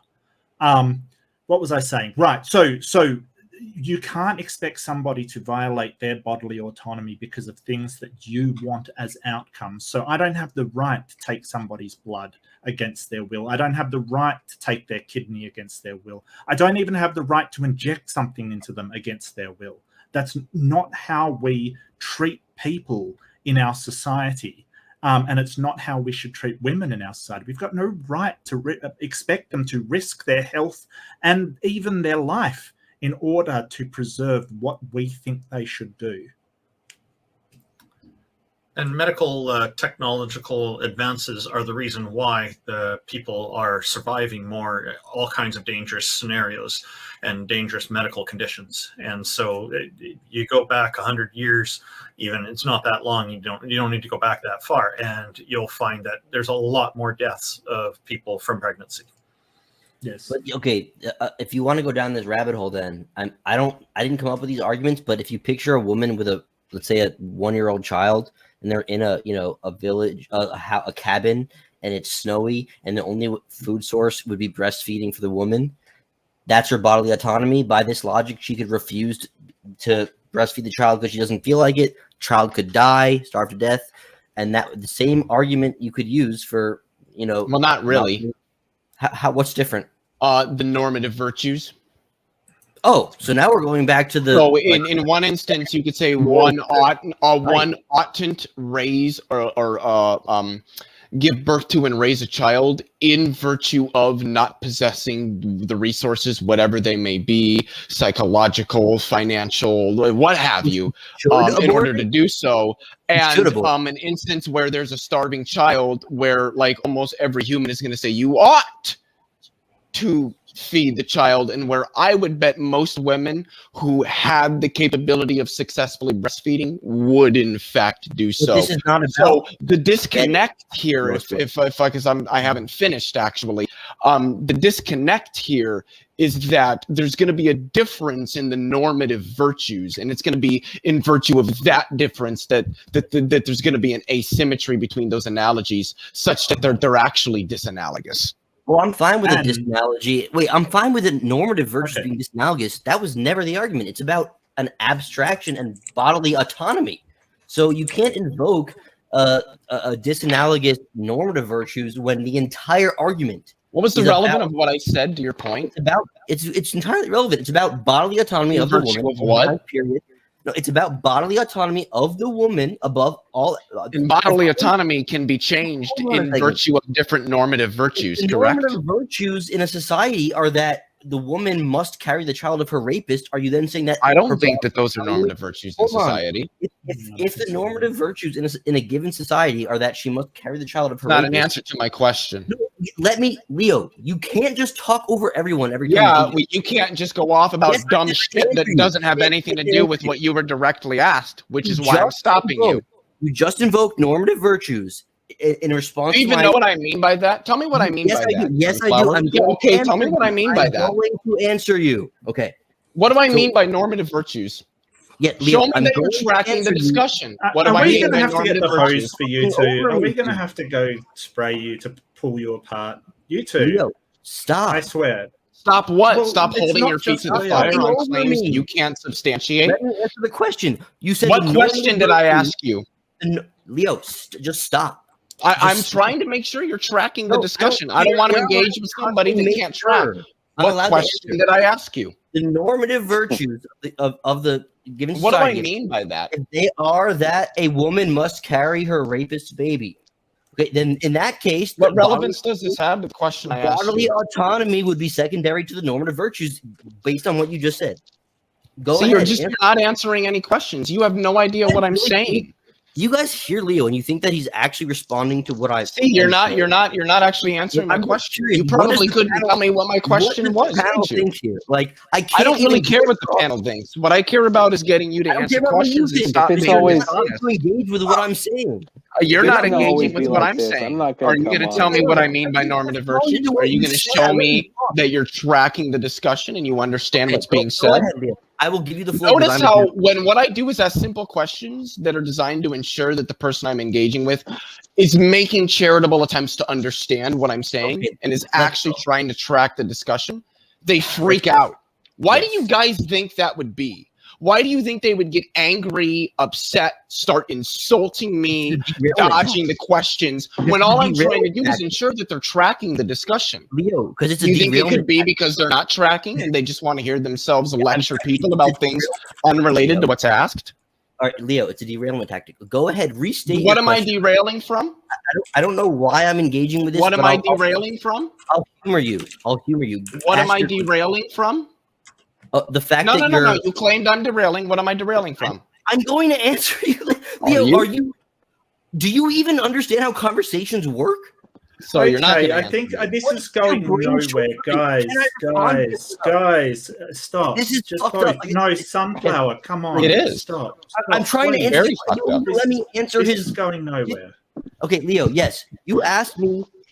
Okay, you gave a scenario where the normative, I guess, what was it? Virtues of the, breastfeeding the child being present would be such that whatever. Like everyone would agree on that, and then I tried to respond, and then you interrupted me by saying, "Do you know what I mean by normative?" Well, stop, sunflower. Just go on to make your point. Let's not get into the meta and argue about the argument. No, I wanted to originally do that, but then Leo was interrupting me so often. Let's just do it. Just go now. Okay, just go. I'll just do it. I'll try. So, of course, the original point was about bodily autonomy. Taking precedence over anything else. Of course, the normative virtues would come secondary to this concept of bodily autonomy. And I don't think so. Well, there we go. Leo's interrupting again. So the point of the thought experiment was that if you think the bodily autonomy of the woman is it's going to be in front of any of the normative sort of societal virtues that exist, then the thought experiment in which the woman would be compelled to use her body and her breast milk to feed the baby, that would apply to that also. Doesn't matter how many people democratically think it's wrong. You would have to apply the same standard that whatever the government or whatever entity is deeming is trying to deem that abortion that a woman should carry a child should also deem that a woman cannot be compelled to use her body and her breast milk to help her toddler, even if that means the toddler dies starving on the floor next to her while she plays World of Warcraft. That was the point of thought experiment. Wait, do you think normative virtues can be personal? So that, well, can guys, I respond to that, please? So can I respond? you can. I'm gonna let, but Mark is going to be the last person to respond momentarily because we got to get Flum and Samar in, and they're probably going to be the last people for the night. If anyone would like to join, now is the chance to do so. The StreamYard link is in the chat. But Mark, my one request. Why don't we get to follow up? Oh. Well, I just have one question. I just wanted to ask him if he thinks normative virtues can't be personal. Sure, but if you don't like his answer, you can say fine. so, but then just don't have a follow-up. So I'll let you both. That's fine. I have no idea what that means. And I'll even let and Sunflower, you can respond. Go ahead, Mark. Yeah, I'm okay. Everyone else gets my question, but you don't. Go ahead, Mark. So the bodily autonomy, under bodily autonomy, that woman cannot be compelled to actually physically use her body. But what has happened here is upon the initial birth of the child and the process in where she doesn't abort the fetus, she takes on a responsibility to care for that child, and it is the taking on of this responsibility that she would be violating, not a position where she can exercise her bodily autonomy, but for some reason she has neglected the child. And that is the responsibility that she's violated, not that she doesn't have the right to exercise her bodily autonomy. Good answer. What if she never wanted to keep the child and she just wasn't able to abort it? Then she should have been able to abort it. And on, we can keep on going back and forth. Now she lives with the child in the cabin. She didn't want it. Couldn't have aborted it. Now it's here. We'll cross that bridge when we come to it. But if she never wanted this child, if she never wanted the child, comes tumbling down. The house of cards comes tumbling down. If she look, if she never wanted the child, then it can be demonstrated that she did not have the opportunity to take responsibility to care for that child. Then you would basically say, well, she has a right to uphold her bodily autonomy. In Sunflower's situation, and this is what I wanted to put to him, is that if someone was there and she refused to milk the child, would you hold that woman down and force her to give milk against her will? And that's something that Sunflower, he knows I was going there and he doesn't want to answer. So also, James is spending his time in hell right now selling timeshares with Gilbert, and I did not kick him, so he either left or DC'd. Sending love to both Sunflower and Pat Gilbert Gottfried? Yes, we share, all three of us recently have decided to share an apartment for the next 5 trillion years, and so a small, lease. Exactly. But we're gonna get Flum in here and Samar, and I think they're gonna be the last panelist of the night. So all I'll ask is that you keep your intro pithy, but say whatever you'd like. But Flum, what is up? We are midnight ranting on atheism versus Christianity. Which is better for society? What are your thoughts about the debate, the topic, or anything we're talking about? I can't believe you would say something so bold and yet so true. Can you hear us, Flo? Talking about my mom that way, that's just despicable. Also, I hear a little bit of back. But let's get Wait, hold on. I'm here. Oh no, he's here. Gotcha, Flum. All yours. We're gonna get, and I see Samar and Pseudonym behind stage. You're in that order in queue. Who is typing? Who is typing in the background? Can you stop typing? Beast. Thank you. Beast of the keyboard. My mic should have been muted for that. I'm not sure. Hang on a sec. Let me tell me if you can hear this. Yes. We can hear it. We can. Why is It's my very mute not loud. working? I'm It's sorry. very I'm sorry. loud. I have a mute program and it's obviously not working. I do apologize. Give me 1 second. It's okay. Yeah, I know that feel because I've had to do, especially when it's like in OBS and you have a separation, or now I'm discovering when you're on Discord and there's like a separation before the Discord debate that you're in, Amy. and like the StreamYard thing that you're doing. Yes. Do you use a PC or Mac? I have to make this joke every time, but I go both ways. And so I have a PC and a Mac. But I'm mostly use PC, but how yeah. familiar are you with OBS Studio on a Mac? Are you like reasonably familiar with like how to, operate things? I don't need somebody with like to see so much of the difference. I would imagine that OBS is not that much different on a Mac. Like the only time that there's major differences is like Final Cut is a Mac only program and stuff. How do you like it? I'm assuming you've used it before. OBS? Do you think it's no Final Cut? Have you used Final Cut? Final before? Cut? Oh, I love Final Cut. Yeah. Would you say it's fairly user friendly? How do you like it, Amy? Yes. How do you like it? Oh, I like it. It's weird in that bit of a learning curve. They have somehow created a different pipeline than Adobe. Like, it's just a different way of handling film editing. But no, I would say that there's a you could definitely pick it up without too much. Right on. It's just different. It's like the difference between Maya and ZBrush in 3D modeling, where one is pushing and pulling, and the other is more like clay. Okay, that kind of helps a little bit, yeah. Because I use iMovie and I didn't know how I just wanted to see if Final Cut was like a reasonably user friendly. So Final Cut is fantastic and industry standard, and all the there's just I'm trying to remember. They have a specific process with like Adobe.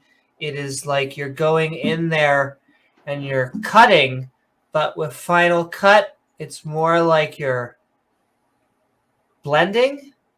It's really hard to explain, except for you'll feel it. You'll go in there. It won't be too hard. But yes, sending so much love. I can't believe for my nonlinear editing class, for my first editing class, I sent in a video.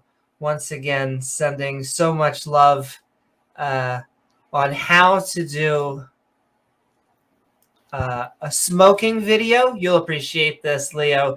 And I cannot believe that I got a B in the project, a B+ that said never do that again. Hey, can you hear me typing now? I just want to test this. No, I heard the mute activate. But we are gonna get Samar, Pseudonym, and Danny.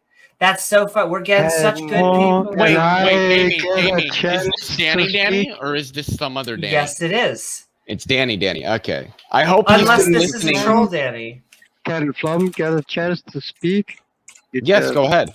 Oh, yes, Flum, did you not get your intro statement? The floor is all yours. We are midnight ranting on Christianity versus atheism. What is better for society? It's been getting spicy back and forth, but It has been good conversations. What are your thoughts? The debate, the topic, anything in between? I like the headline. That's sort of where I'm coming from. I'm an atheist, but the place where you landed on the abortion, that really got me riled. Politics and religion, those are the two subjects. Yes, absolutely. But yeah, anything specific you want to say on it? And if not, either way? No, I'm just... That's okay. Welcome on board. But we're going to get Pseudonym and Flum, or Pseudonym, Flum has on here. We'll get Pseudonym and Danny on here, and then we are going to head out into outros. But Pseudonym, welcome on board. We are midnight ranting on atheism versus Christianity, which is better for society. What are your thoughts about the debate with our lovely Randolf Richardson? I thought he did amazing, though I'm a little biased. Because I thought Mark Reid also did, once again, the skeptics, they're just so amazing. But Pseudonym, lovely to have a Christian theist. Welcome on board. What are your thoughts? Can you hear me? Yes, we can. Or as I should say, good. Yeah. Well, thank you, Amy, always for having me on. James, P-Town, Mark, nice to see you. Randolph, obviously you were the highlight. But as far as my opinion, I do think, as far as society, I would say that Christianity is better, even though I myself am not a Christian. But I think it's that too many Christians are probably indoctrinated. I would see that they don't see their own contradictions, and they're not willing to accept inerrancies in the Bible. But I think it's because of that they see a different weird little perspective of arbitrations, just like saying that love and truth are kind of the hallmarks of what a society should have. And even though I guess they make that analogous to Jesus himself, that's where me, myself, and even the atheists can draw but contradictions. Doesn't most atheists agree with that?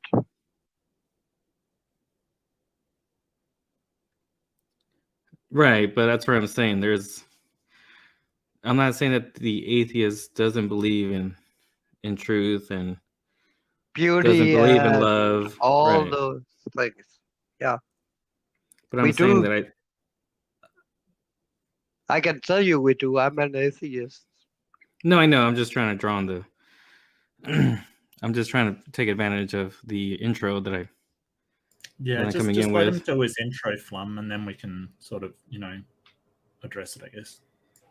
Thank you. But I was trying to say that a lot of Christians, even though, like I said, I am a theist, but I'm not a Christian per se. But I think they don't see their inerrancies and their contradictions, that they're just willing to accept the same thing as an atheist. But their explanation is obviously God. But I would not side more with the Christian. I would just side more with theism. But in this topic, I would say that I would agree that I am wrong. But I hope that there was something in there that we, like Flume said, that there is something that we can agree in. And maybe that's better for discussion rather than disagreeing with each other verbatim. And that's pretty much my intro. But thank you. I find there's many things that agree on, even though they have disparate views on many topics.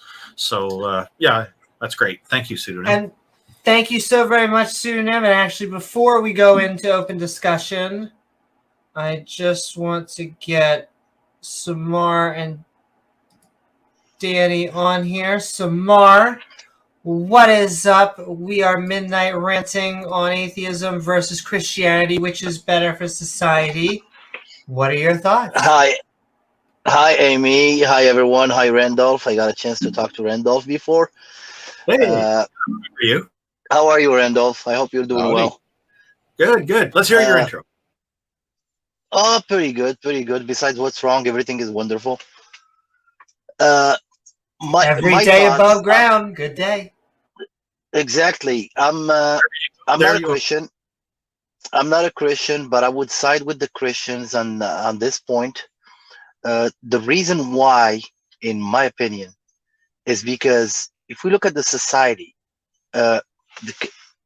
if we look beyond the laws of the land, beyond the man-made laws, the Christianity offers all these good things for the society, where people ought to help the needy, help the poor, feed the hungry, and many things like that. And you would see that if somebody is in distress, usually, whether in the United States or in any other country, they would try to seek help at a church, or they would find people who have no gain in the matter, and they're volunteering to help others in the name of Christianity, not because the Constitution told them so, not because the law told them so, but because there is this higher law that they believe in that told them that they're supposed to help these needy, they're supposed to help these poor, these hungry, these elderly, these women, these children, and they do that. And then if we go outside of that and look at the how is atheism helping the society, I see that it's not doing any of that, because, and the number one reason I believe there are a lot of good people that are atheists, but it could not be generalized because it's subjective. This is like the preaching of atheism. It preaches this subjective morality, and this subjective morality would land you with all kinds of different opinions that even two atheists would not agree on. So that's why I support the Christian foundation when it comes to the help it provides for the society. The time that if we remove that, I don't see the atheists taking those positions to do that. Two things. One is that atheism groups have been discouraged for a very long time. It's only recently that we're starting to see atheism groups come together and actually starting to help people. So things are starting to change, but we're just at the beginning of it. The churches have had the monopoly on this, and they're well promoted for it. So yeah, there's a lot more churches doing a lot of community involvement and community efforts. That part's true. The question I have for you is, which standard of Christianity do you think would be the correct one? Because there are at least 20 or 30,000 denominations of Christianity all over the place. Like I said, I'm not a Christian, but I have a lot of friends who are Christian, and I see that based on that belief, based on that upper law that they hold so dearly, they are willing, they are trying. In their heart, you can see that they're trying to help others based on that law, even if they don't want to, even if they don't want to wake up in the morning and go serve soup in some homeless shelter, even if they don't, but they're doing it because they believe that there is a higher power that will reward them for doing that deed.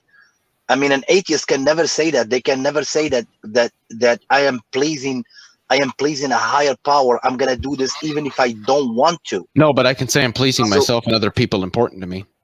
Sure, but and that's subjective. And it would be that would be some of you. So what is subjective? Anyway, we should Danny here. Also, I just want to bring up one thing, and Randolph's in the middle of his thought. Let that and then I'm gonna say something, and then I want to get Danny on. But Randolph, you're in the middle of it. Go. Religion isn't exclusive when it comes to people being motivated to do good things.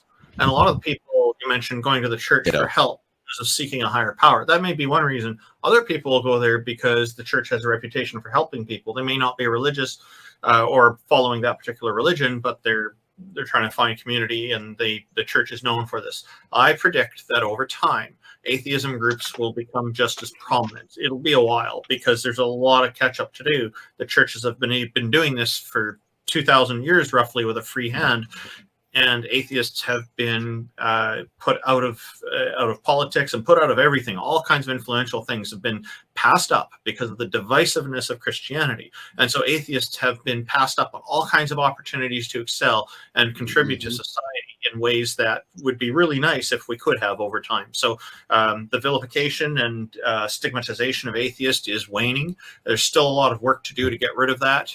That's part of it. There's a lot of different things that have to happen. To say that this is solely because of Christianity, I think is incorrect, because it boils down to the people who run these organizations, and religious affiliation is very easy and attractive for people because they get all kinds of advantages from governments that give out tax benefits. I run an atheism organization here in Canada. We don't get any tax benefit for being an atheism organization, and I am opposed to organizations gaining tax benefit just because it's all centered around people believing something. It should be more tangible than that. I'm taking too long. No, Randolph, beautiful points. Absolutely, Ramen.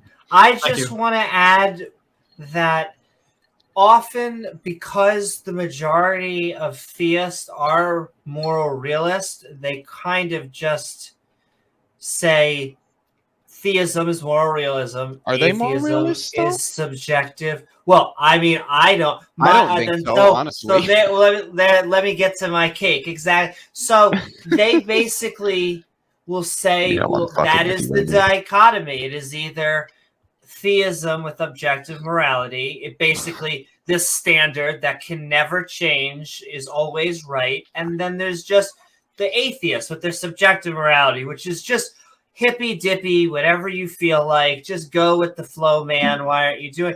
But I would say that it's really within the atheist community, it's split. Not exactly 50-50, but a wide range of plurality of views. I find myself a little bit stuck because my ethics is based on situations, but I also take into considerations that a lot of creationists don't like, because I base it a lot around biology and consciousness and things that are very more scientific and not philosophical, even though some of them have philosophical aspects. But I think that I can make ought statements, for example, and it is not because of just my opinion. I think that I can make ought statements going to, not to get just too spicy, but like circumcision again, to where I'm okay with it if you are 18 or older and deciding that you want to do it. And I think we can and should go into countries that they're doing this to women and say this is wrong. And it doesn't matter that this is you have religious freedom. I want you to practice as much religious freedom as possible, but this is wrong. And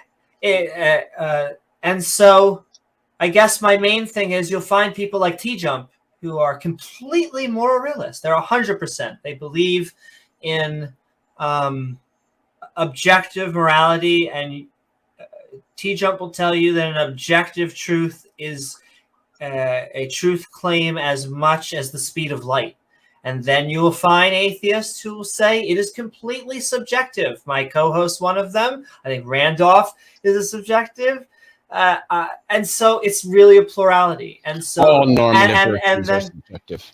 I'm also very subjective. So notice hold on one second, and then just here's the one thing, the thing, because in my eyes, I view that I think that morality has both an objective and subjective qualities. What? And so I think that it's based objectively in biology and conscious agents. And so once you accept that, I get what you're saying.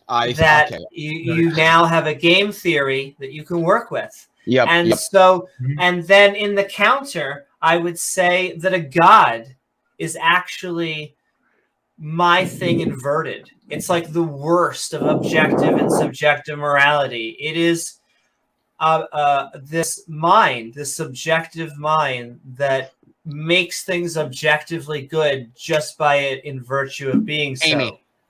Yes. Can I just piggyback really quickly off of what Absolutely. you said? And then I feel really bad for Danny. So you are the last, not me, not anyone else. That's fine, because I also bitched about being back. I would like to answer if you don't mind, Amy, after him.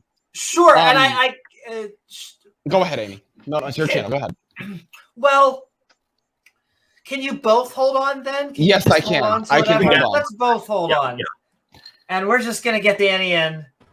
Danny, what is up? We're midnight ranting on atheism versus Christianity. What is better for society? And we want to know what your thoughts are. Yeah, I think there should be a distinction between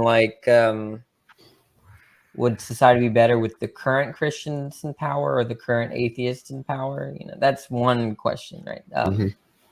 And for me, if you believe that Jesus is God, that he died and resurrected, and you believe in some kind of form of the Trinity, that's compatible with any set of political views, communism, capitalism, socialism, any kind of political theory out there. There's not going to be like a tension there in principle. So you could have a Christian that brings about the sort of, in the way that I just defined it, brings the sort of values that you care about in society, and you also may not find that to be the case, like in the actual world, where a lot of my values kind of conflict with the average Christian's values. But same with the atheist. You know, you could have a very an atheist with very strong capitalist, or an atheist is very strong communist, right? I mean, so I guess theoretically there's not a good answer to the question, but in some kind of contingent fashion, you know, it might be better that at least the atheists I know have political power rather than the Christians I know. So that's kind of my perspective. Can I piggyback off of what you said, Amy? Like I said, it'll be a really quick point. Sure, and we're just gonna. So I'm gonna try because I like to keep it under the 4 hour. I like to keep it under the 3. So we have 15 minutes, and then I'm gonna try and make everyone have short-ish outros so that we can try and do that. Sure. Yeah. So first off, I agree. I'm sorry. Go ahead, Randolph. Sorry. I have to step out for about 10 or 15 minutes. I'll come back. Hopefully you'll all still be here. It sounds like a good time frame. Thank you. Sounds good, Randolph. Right on, Randolph. So first off, I actually agree with a lot of what Danny said. I think there's just a lot of nuances. He worded what I was trying to say when I first came in a lot better than I did. There's a lot of nuances to these things that we're going to have to consider if we're going to, you know, determine which one's better. But anyway, notice how when I kind of made it obvious that I didn't understand what Amy meant when she said that she thinks morality has an objective component and a subjective component, she immediately explicated what she meant. And I made it clear that I was tracking what it was that she was saying. Now, all I want to know is, why is it that when I pressed this with 2 other people, they were incapable of doing the same thing? Notice how I didn't get the same frustration with Amy. So is it that I'm just a douchebag who's trying to control conversations? Or is it that I have no tolerance for dishonesty and dodging questions? I think it's the first one. That's fine. I'm joking. Though I will say, if I can make a point, Leo, I feel like I saw in chat that I think you and Sunflower at least got either a temporary ceasefire or even better. So that makes me happy. And Sunflower actually do get along. Me and him have actually had our own private conversations, and we've made really good progress. Sunflower isn't as, like, I'm gonna be honest, when he comes on, and he's kind of admitted this to me, when he comes on streams, he does troll quite a bit. If you're able to get a more serious discussion with him, you'll discover Sunflower is not actually as bad as he sometimes comes off as. So I guess you could say there's some history there. Me and Sunflower kind of know each other a little bit, but oh my, it is frustrating when I ask direct questions that literally it's like, yes, that's what I believe, or no, that's not what I believe, and I get statements about like people's college experiences or like things not related even remotely to what I'm asking. And just add on to that quickly, it's that like when people want to say, hey, would you mind if I clarified that answer? They don't ask, they don't say, hey, I'm going to clarify this a little bit. Give me some time. I got to give a framework for this. If you tell me that before you answer the question, that's different than going off and immediately starting with something that's obviously not related to what I'm asking. Anyway, we've got pseudonym here. We've got I can't remember the name here because it's hidden by the www.patreon.com/Amy Newman, which you should check out. And we've got Danny here, so we should move on. Leo. Yes, sorry, I just wanted to, I was in line to reply to Amy, if you guys don't mind. I just want to point this out. Like, as much as we try to stay on topic, the problem is there are a lot of derivatives that get addressed and not answered, and by not answering them, it feels like they were absolute truth, and a lot of them are wrong and false, and it could be like strongly debated.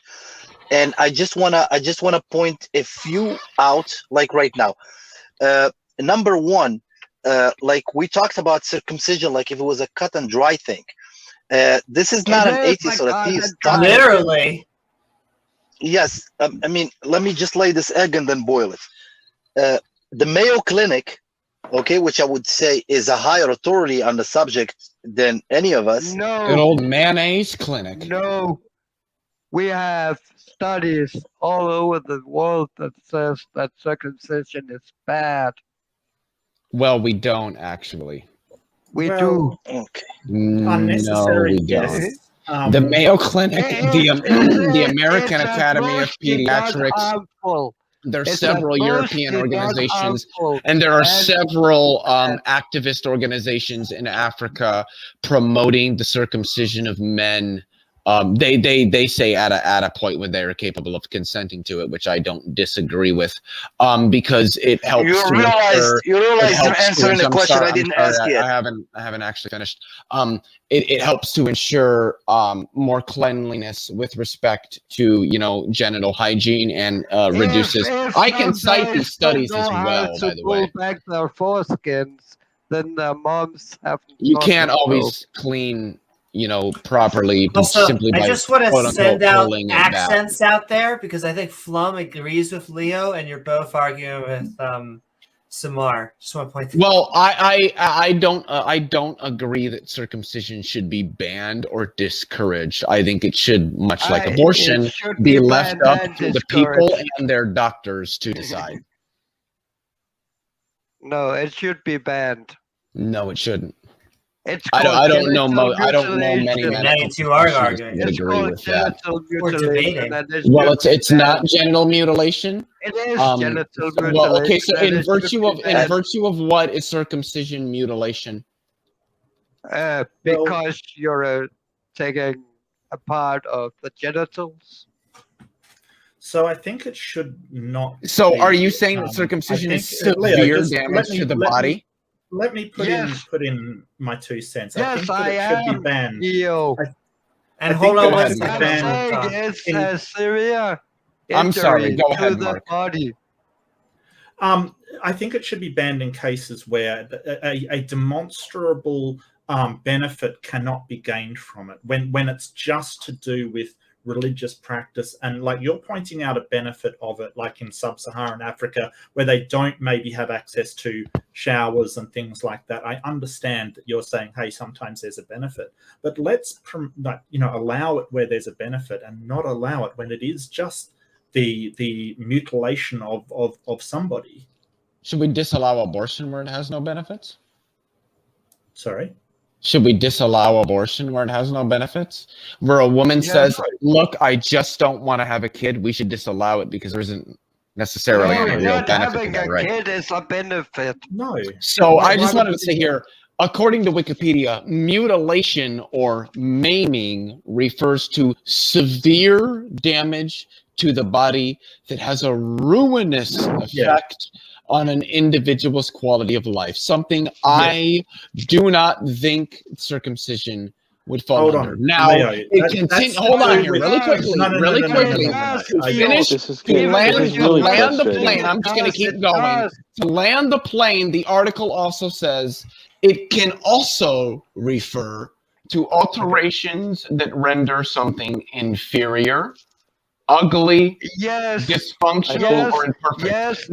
What I would argue, because I haven't actually finished what I'm saying, is that inferior, ugly, dysfunctional, or imperfect are all going to be normative terms, and so guys, gotta be able to hear both of them. Meeting the definition of mutilation is just going to depend on what someone means by mutilation. It's going to depend on the standards that one is using to determine what that actually means. And so in the latter instance, I just don't think that's going to be entirely meaningful with respect to understanding what mutilation is and any potential relations it may have to circumcision.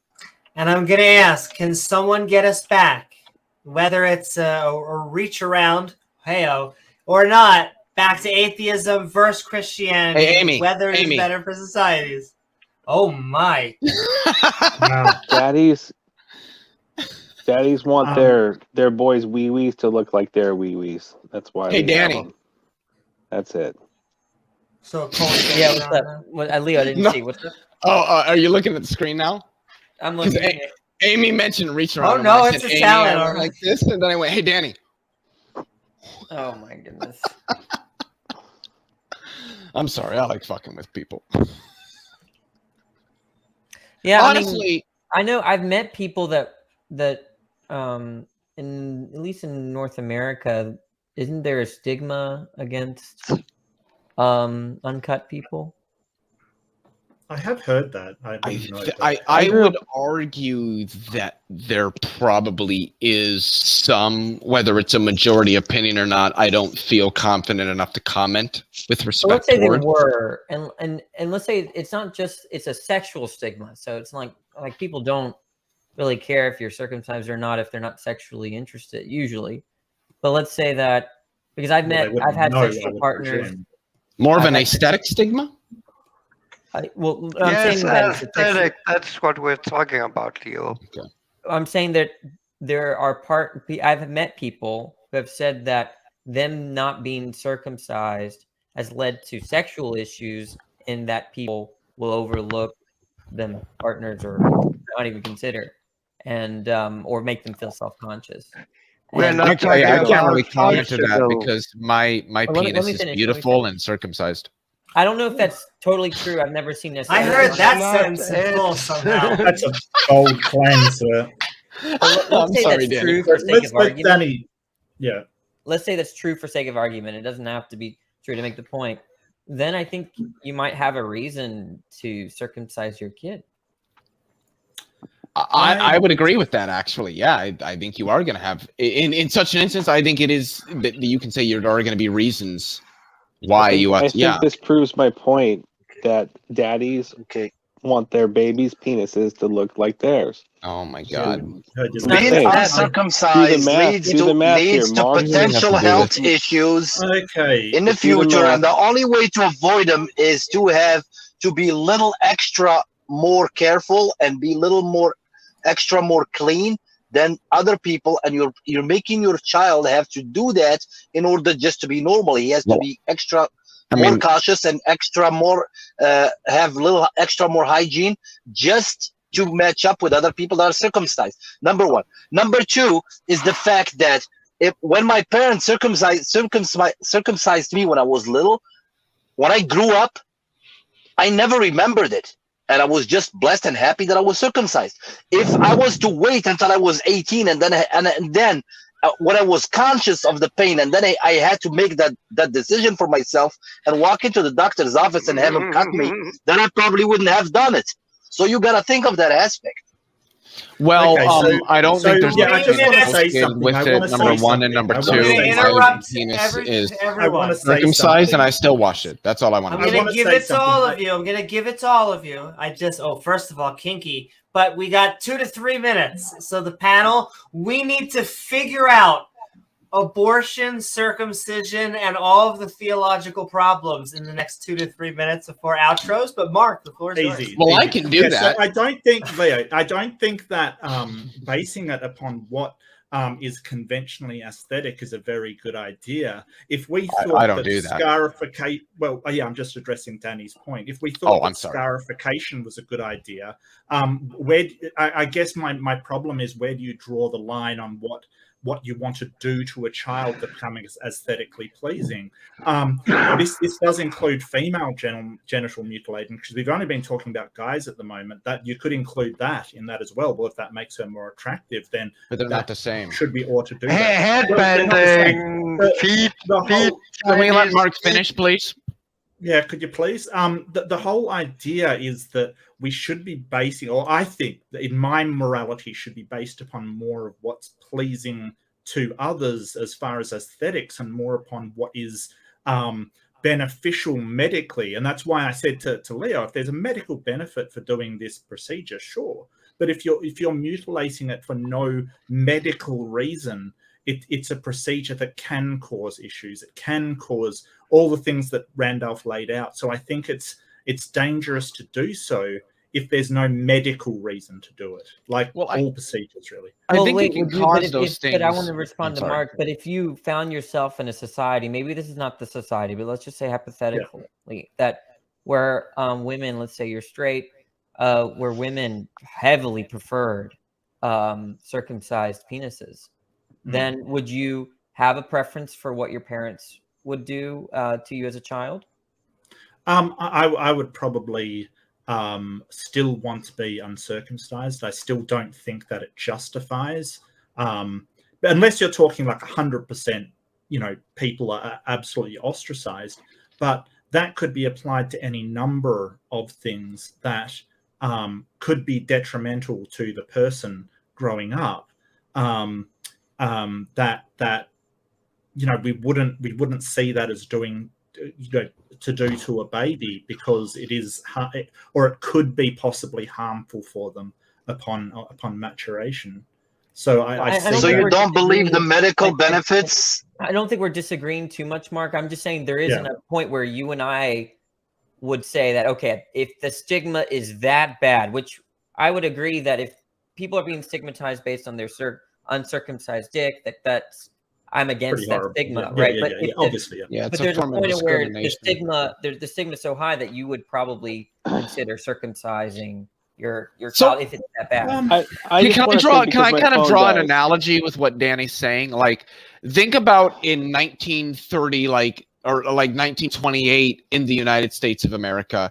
If you were whether you were a man or a woman, it was way better for you to marry a white person. Like, even if you truly loved a black person, even if it was sort of like wrong for you to be limited to only like white people, it was still much more beneficial, even if only in some like superficial social sense, for you to marry white people. And so that's kind of what most people did. Like, even black men and women would try to partner with white people to further legitimize themselves. So I do think Danny has a point that even if there are, I don't know if I would call them stigmas, but I guess we can use that term in society, even if they're negative,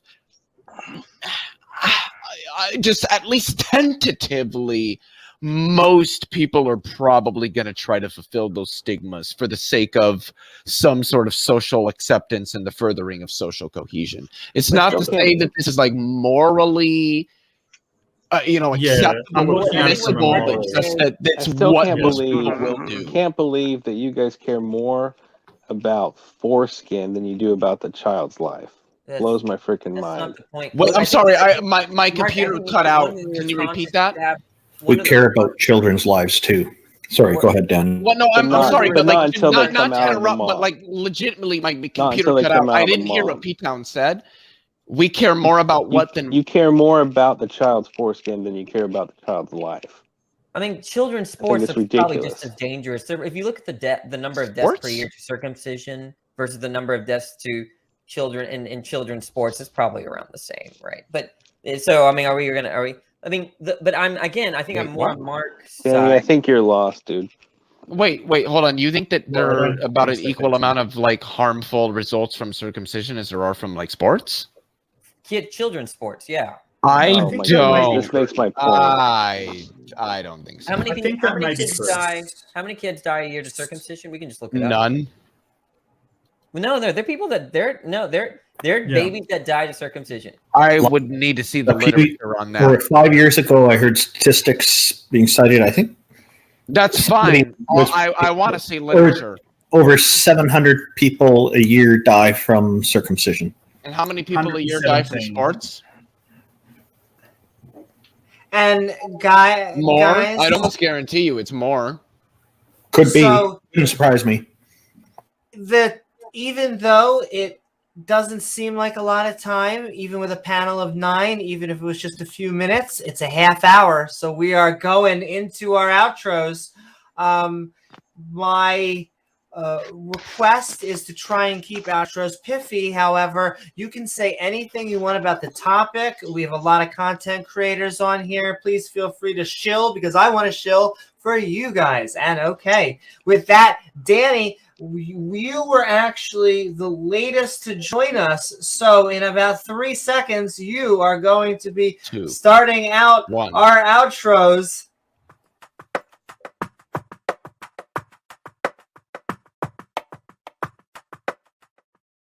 Woo-hoo! because that's right. We are midnight ranting on atheism versus Christianity. That's which right. is Run better your for fingers through your hair. societies. Hope you had a lovely time. Great to have you on here, Danny. What are you doing up there on the interwebs? I have seen a lot of often. I always forget the name of this app. Not TikTok. Well, you've seen you do TikTok. That's right. Drink that Coca-Cola. Clubhouse. Clubhouse. There we go. This is how you know I'm getting older, because I'm like those new apps. Which have been a lot of fun. But really, I want to know, what are your final thoughts on the subject? Well, I basically, my intro was my outro, so you can go back and rewatch that. But very briefly, if there's people willing to continue this conversation, I can just start an open mic on my channel. Y'all can tell me at the end. I mean, I'd probably join regardless, but Okay, by the way, yeah, Danny, you have freckles? I didn't know that. That's so cute. Yeah. So I appreciate you letting me on, Amy. I'm not going to take too much time because I haven't been here for very long. So afterwards, I'm just going to start a stream and on my channel. So, and then we can continue the discussion. So, Danny, thanks for joining in. You don't have much chance to talk. I want to talk with you about morals and ethics one day, because you said it's a topic you like to talk about. Yeah, you should come on after this if you have time. Come on to my stream. Okay, thanks. I just want to also send a shout out to youtube.com Phil Talk Videos, which is where the stream will be. Thank you so very much, Danny, and your for coming dick on. will increase by 3 inches. I guarantee Mike, it. can I Or your subscribe money twice? back. All right, we are What are going you talking about? down the list. Thank you so very much. We need to see evidence of that. Coming on. And I just want you all to know, Sounds this legit. is the type of highbrow, Citation I needed. feel like, philosophical, scientific conversations that we like to have on this conversation. Speaking of which, we're going right down the line. And we got... Did he leave us? Oh, wait. Did his body leave us? Pseudonym, you were up, but I think you left us. Sending so much love to you. So we're going to, as well as Pat, who was on here as a panel on here, but also Blum, what is up? We have been midnight ranting on atheism versus Christianity, which is better for societies. Lovely having you on. And what are your final thoughts? It's 8:08 a.m. here, so I'm pretty tired. Germany? Denmark.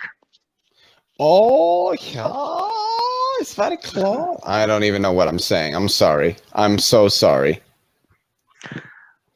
But I live in a mostly secular society and not a Christian society.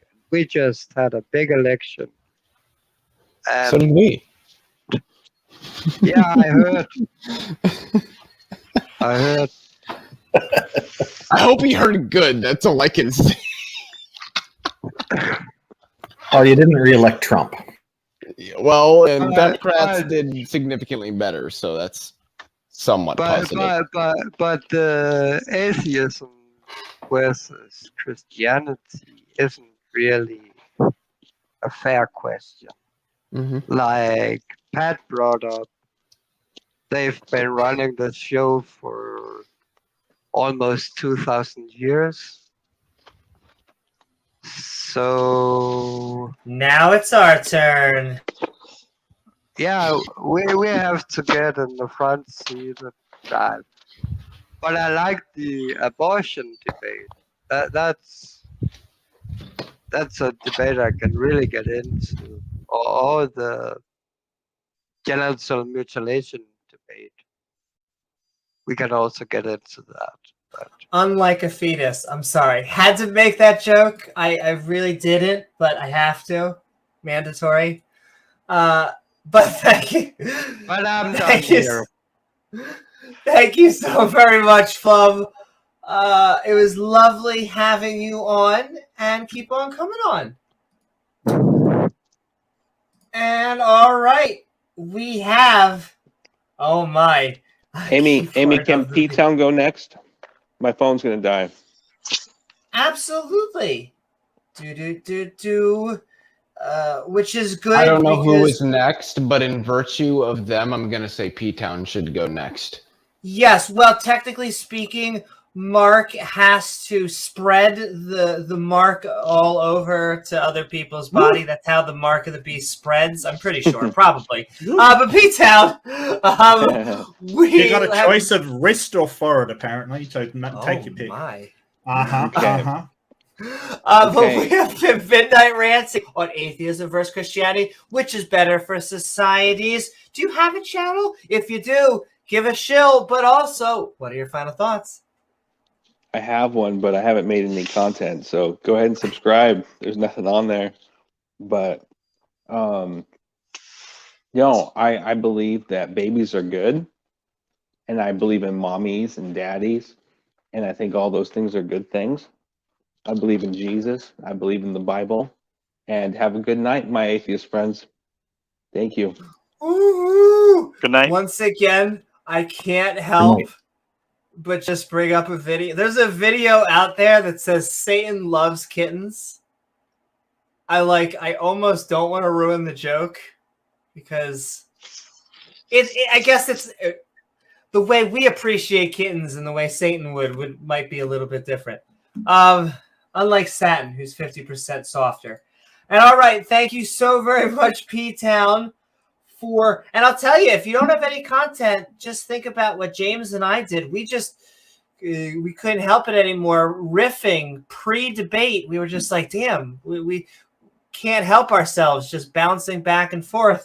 If you're having conversations, just record them, upload them.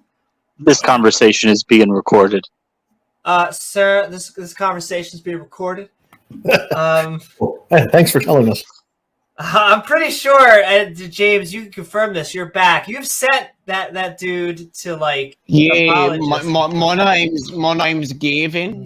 I don't appreciate being recorded. You didn't ask for my permission, so I'm gonna have to ask you. We got permission from your ex-wife.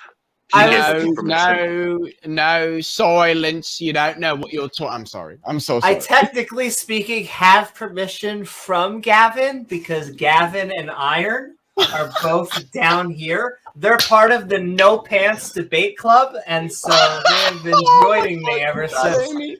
It's an exclusive Christian club. I didn't even know was a category. They have to fight for a spot down there. They have to. Fight for it. Well, I will say, Gavin was supposedly a boxer, so. Yep. And is the bird down there as well? Well, I was gonna say proof that I have since conquered. Yeah, let's be honest, Mark. You'd fuck Gavin up. All right. It'd be 1-2, and he's out. Come on, Mark could just fuck him up. Speaking of a 1-2, Mark, the mark of the beast. And now I can't get that out now. Yeah, it's a good We one. are midnight ranting on atheism versus Christianity. Which is better for society? What do you got going on? Because I know you have a recent celebration. Yes. And what are your final thoughts? Yes, I do have stuff going on. I've got a debate on Debate Cafe coming up with somebody on absolute morality, which should be fascinating. And I'm doing my thing. I'll put the conversation with Sunflower up because it's just too good not to. I mean, beautiful. Thanks, Sunflower. Gold. You're always, he's always just champagne comedy. Look, like I said before, when I did my intro, the problem with the sort of and people say, oh, well, atheism is subjective, and it's like, well, it's sort of like everybody else's morality is subjective too. They only interpret the Bible. Nobody has access to the actual objective morality that they claim exists. So you can't. And there's diversity of moral thought, which means that everybody gets their own interpretation of the Bible and just runs with it. Like there wouldn't be this diversity if we could access this objectively moral, consistent, absolute, or maybe not absolute, but this morality that's supposedly unchanging. It just wouldn't be a problem, but it is, because we can only access our interpretation, which is then somebody else's interpretation who wrote it down, which then is supposed to access the objective morality. So it's all. I don't see how it's all not subjective anyway. Even if an objective morality exists, we can't access it. And we have the problem with that not being able to change with new technologies and new ways of thought. Is it moral to do mine asteroids? Is it moral to do this? It's all up in the air. At least with some kind of framework to what we're trying to achieve, we can make objective moral decisions around that, even if the framework isn't objective in and of itself. I don't think that Christianity going forward is going to. The problem is that, and I guess it's unfair to sort of say atheism or Christianity, because really we're talking kind of secular sort of systems. But Christianity has always been playing catch up on what like sort of normative morality has been, like sort of the normative descriptive morality of society. It was they have constantly been going, okay, well we'll allow this because people are doing it anyway, and we have to do it because people are sort of getting a bit outraged at us. They didn't like the gays and they didn't like LGBTQI kind of stuff, so they've sort of played catch up, and they allow this and they allow this. They're constantly lagging behind. I don't see them as a moral leader at all. They just do what they have to be accepted into society, because their entire existence kind of relies on it. So we've seen this shuffle of, hey, we're going to catch up to what is happening in the secular world. So I think that if we just dump religion and use the secular morality that is developing slowly over time, because you don't finish developing morality. It's not like, oh, suddenly we've got all the answers and that's it. It's as we go forward, we're going to need morality for AI, for space travel, for who gets what resources and how do we distribute them. All of these things we can't turn to the Bible for. We just can't. So that's why I would support atheism over Christianity. Imagine there's no religion. It's easy if you try. Thank you. Woo-hoo! Thank you so very much, Mark. And I may actually record a few, because I just can't help myself. I love karaoke. A few anti-religious songs. That's one of them on my list. So, we are going to just keep on moving down the list and then get to our headliner. But we have, speaking of people who also just hit new hallmarks, new congratulations and parties, Leophillius, what is up? We have been midnight ranting on atheism versus Christianity. What is better for society? Hope you had fun. What do you got going on the interwebs, and what are your final thoughts? So again, thanks for having me. I'm going to get to some things about the stream here in a minute. Hopefully I have about 2 or 3 minutes to respond. Hopefully I can get it all in within that time. I don't want to take up too much time, but I do have to once again do the shameless plug. We just reached 1K in the Lion's Den. Tomorrow at 6:00 p.m. Central Standard Time, I am hosting an open discussion. So I encourage all those who are interested, that is, to join, to come and to enjoy the stream and the topics. For those who think I dominate discussions and what have you, I encourage you to come to my own channel and watch how things are done so that you can be proven wrong, because that's exactly what will happen. And if you don't believe me, then just show up, but I bet you won't. So with respect to tonight's stream, I do want to apologize to Amy, because I do think there are a few moments where I may have gotten a bit overly aggressive. That being said, I don't really think I was out of bounds. When direct and specific questions are asked of people and they don't answer them, when it's quite obvious what the topic of the discussion is and people are not on that topic and they make obvious attempts to evade direct questions that they're asked with respect to that topic, I think that one is justified in interrupting them, stopping them, and keeping them on topic. I don't think that's at all wrong.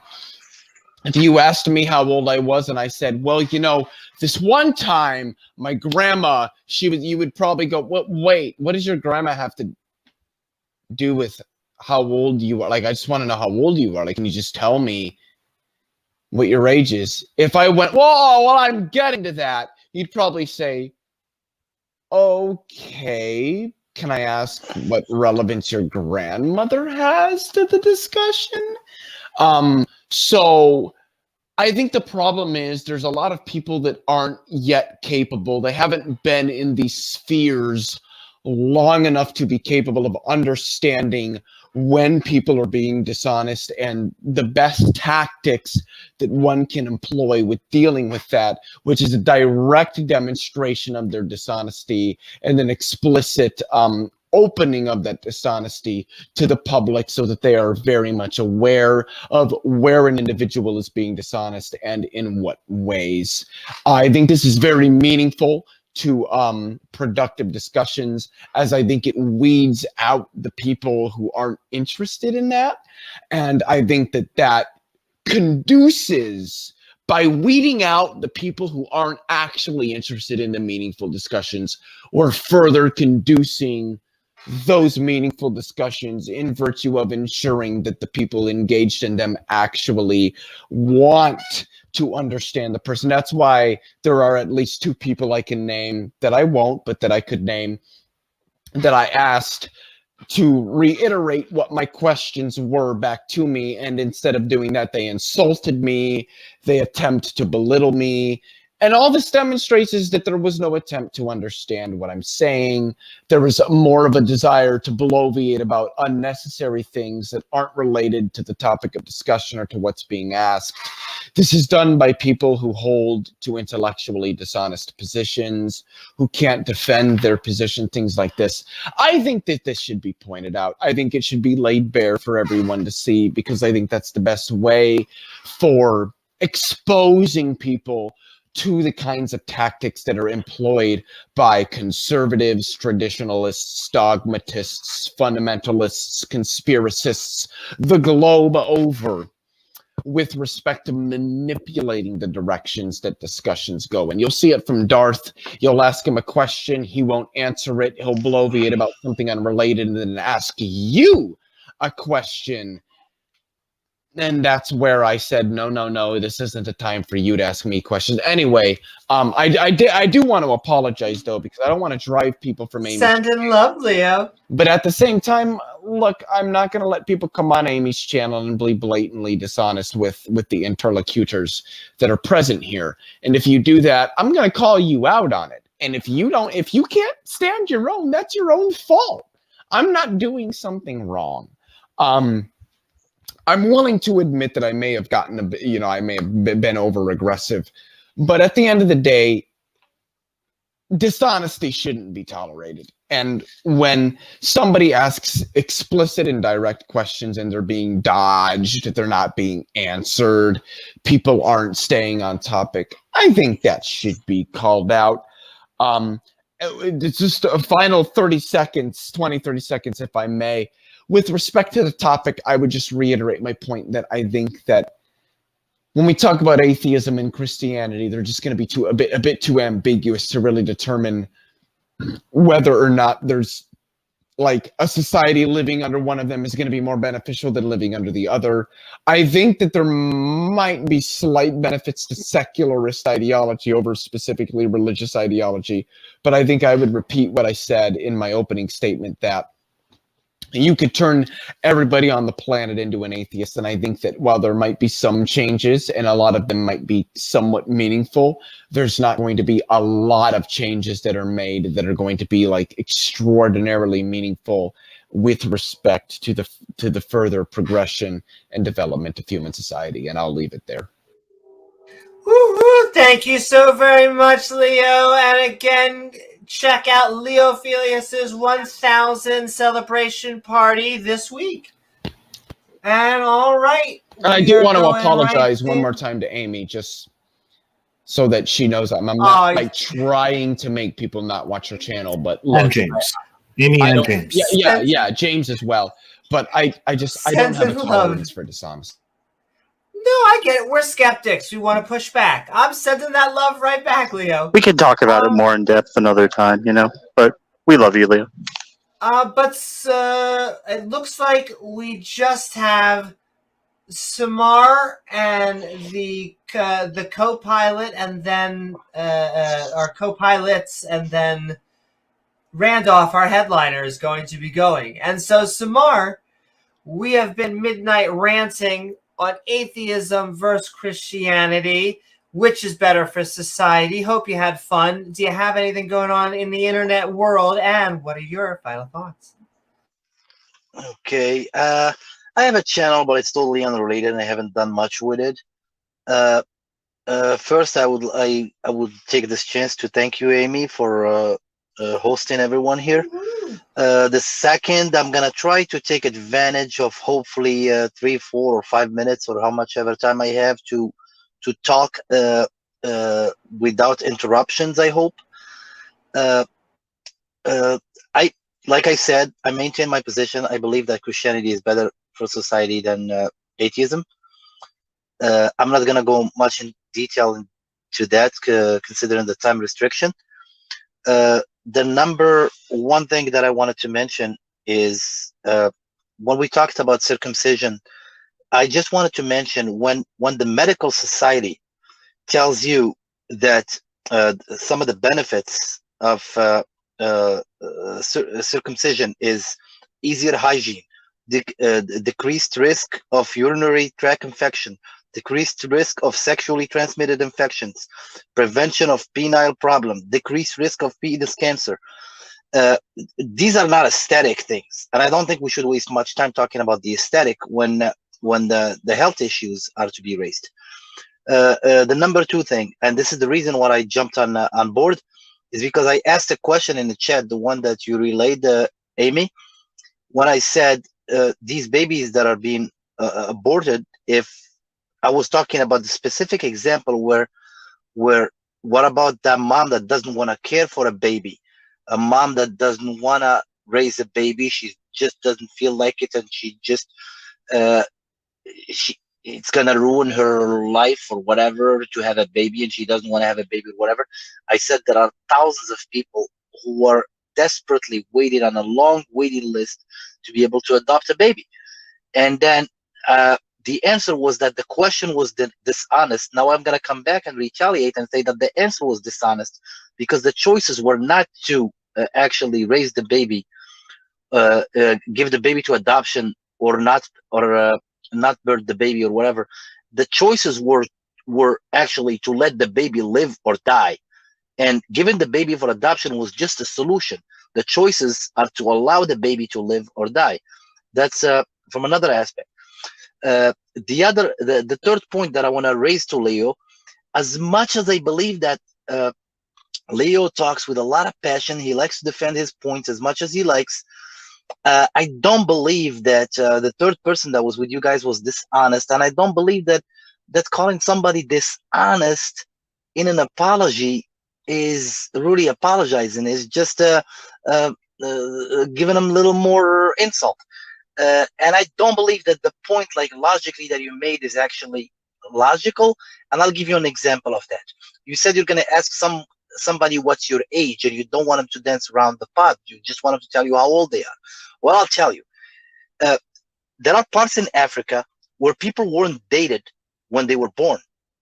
And there are people now that are in the 60s and the 70s that don't know how old they are. And when they went to get to finally, after so many years, get some documentation for their existence, because they lived for so long without documentation, they just kind of guessed a year. And the way they did it is because the way they did it, they talked to the mother, they talked to the grandma, they say, what do you remember? The year of the drought when General Franco died in the war? My son was crawling, I remember, or I was still breastfeeding him, or I was just done breastfeeding him. So they try to guess that, and they come in with the year, and a lot of times they hit and miss with that. So when you ask one of those people how old he is, and he tries to tell you the story, he tells you, well, when my mom had me and stuff, and then you interrupt him with the first sentence. You tell him, just tell me fucking how old you are. And then he says, well, listen, let me explain. When my mom had me, at that time, you tell him, no, Tell me how the fucking old you are. And that person starts to get frustrated because he does have an answer for you, and that answer is not what you're expecting him to give you. And this is what a discussion is. This is not an interrogation. Yeah, he could just say, "I don't have an age," which would be an answer. No, he does. He does on paper. Around it. No, he does on paper. He's 67 on paper, but that is not the reality. He needs to explain it to you. Let him do his answer. No, he doesn't. I didn't ask for an explanation. I asked for an answer. Yeah, I'm just responding to something that was addressed directly to me. That's all. Yeah, you addressed a lot of things to a lot of people too. Let's just let him have his intro. I addressed things directly to me. Yeah, I did. Yeah. So I mean, some things that were said that were wrong during this live, and there was nobody to intercept them. For example, that the rate of mortality from giving birth is very high. That is not true. That is 13 in every 100,000 birth. 13 in every 100,000. You're gonna tell me, well, 13, that's a big number. I'm gonna tell you that's 0.01% mortality rate. And you know what is the mortality rate for aborted babies? It's 100%. Okay, so if we take a little, I just want to interrupt you 1 second to just say the reason that they haven't been intercepted is because they need a better quarterback. That's really just an American joke. You can completely continue. No. I get your joke. That's a cool joke. Yeah. So, well, or the other team is not on the field. They should have Tua. Exactly. Okay, if there is no representation for the other team, I mean, you can win 100-0. So what I'm talking about a 0.01% mortality rate versus 100% mortality rate. Every baby being aborted is dead.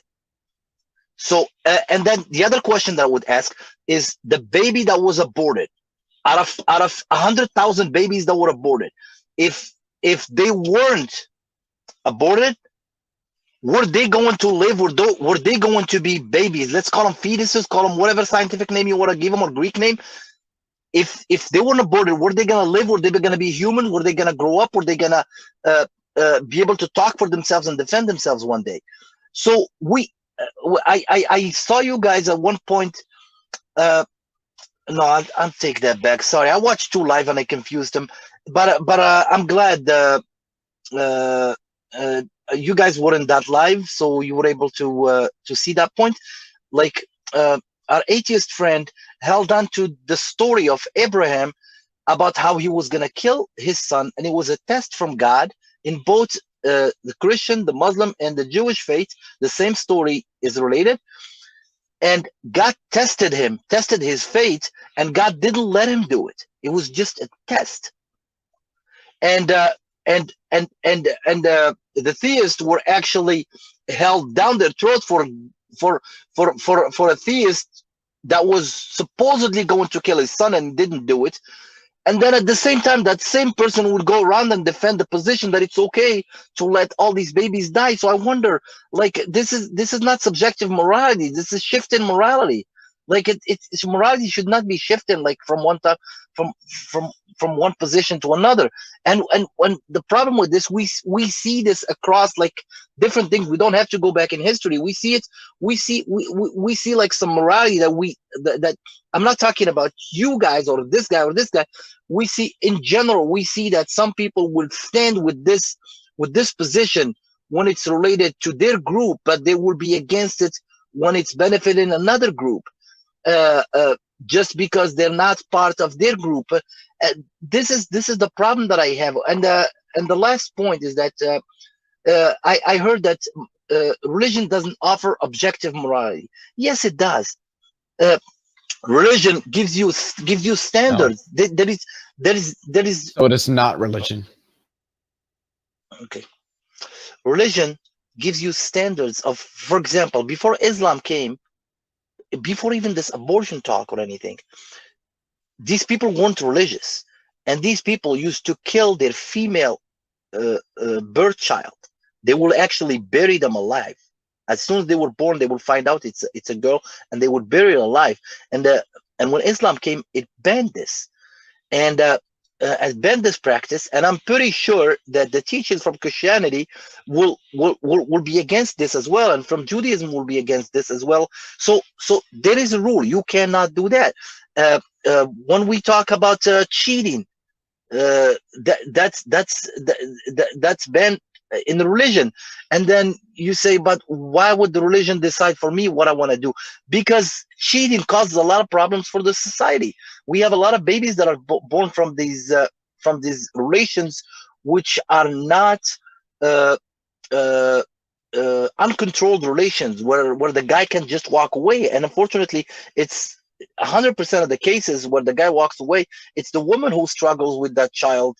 I mean, whether she has to abort it, whether she has to raise that child as a single mom, and then it causes problem for a child being raised without a father, because then the mother it cannot find herself available as much as she would, because now she's got to work twice as hard to provide for her child and for okay, I think and, like you said, it was your last point like 5 points ago. I think we're sort of beyond a reasonable sort of wrap up here. You're sort of just having your own presentation going. Well, what I'm sorry, I didn't see who's speaking, but let's just call that my retaliation on being interrupted earlier, because before even I start asking the question, it went away from me, and I cannot interrupt other people. Like I respectfully try not to interrupt other people. So I had all this this talk stuck in my brain. I didn't want to take it to bed with me. Okay. I'm sorry. That's okay. This stream is actually for ranting, and so I'm going to agree with both of you and just say another 30 seconds, Samar, if you could just, I guess, give a summation. Yes, I'm gonna end this with one thing that I appreciate. You see, I'm not a Christian, but one thing that I appreciate with Christians is just that will when I see, because living with the idea that when we think that the universe is so large, we talk about 92 billion light years, we talk about everything we talk about in geology and in astronomy, we talk about billions of years, we talk about, and then we can only fantasize about eternity, about all these years, but we're only here for a fraction of history, for like 60, 70, 80, 100 years. And we're trying to look beyond that. And you have these Christians who are hoping, they believe, even though I don't believe they're saving you, but you can see in their heart that they're honestly trying to save you. So I believe they're on a mission to do good in their hearts. But I wonder, what is the atheist trying to save? What is his message? What is he trying to save people from? I mean, he can just live his life until he become a coconut tree. Why interrupt his 60 years of atheist life, or 100 years of atheist life, to actually spread the message? He's not trying to save anyone. That's my question. And okay, thank you so very much, Samar. Keep on coming on. It was lovely to have you on with us. Love all of our theist brothers and sisters. And thanks, yeah, and with that, we are just going to we're going to do the two co-pilots before we hand it over to our headliner of the night. This is unusual, Amy, but it's your show. I'm fine with it. Thank you. Oh no, trust me, we love having you on, Randolph. Of course, you are the godfather of atheism. You got that way very specifically through kneecaps, but you know, thank you very much. But yes, let's hand it over to James. James W. We have. Can I get like 30 seconds? I'm outside. Oh, absolutely. Well, I'm going to actually just send love out there to all of the people. Just the fact that what Monkey for Banana, I see Mark out there, Flum, Beamsy, Perfect, Udif, Materialist Dan, Krish. I feel so bad, by the way. Totally know that feel. Zalini, Randolph in chat, woohoo, Skywatcher. I just wrote hello. Hello. Why, hello. And James Wolf, what is up? In fact, I want to actually thank all of our supporters. You can find right down there. I am about to be releasing.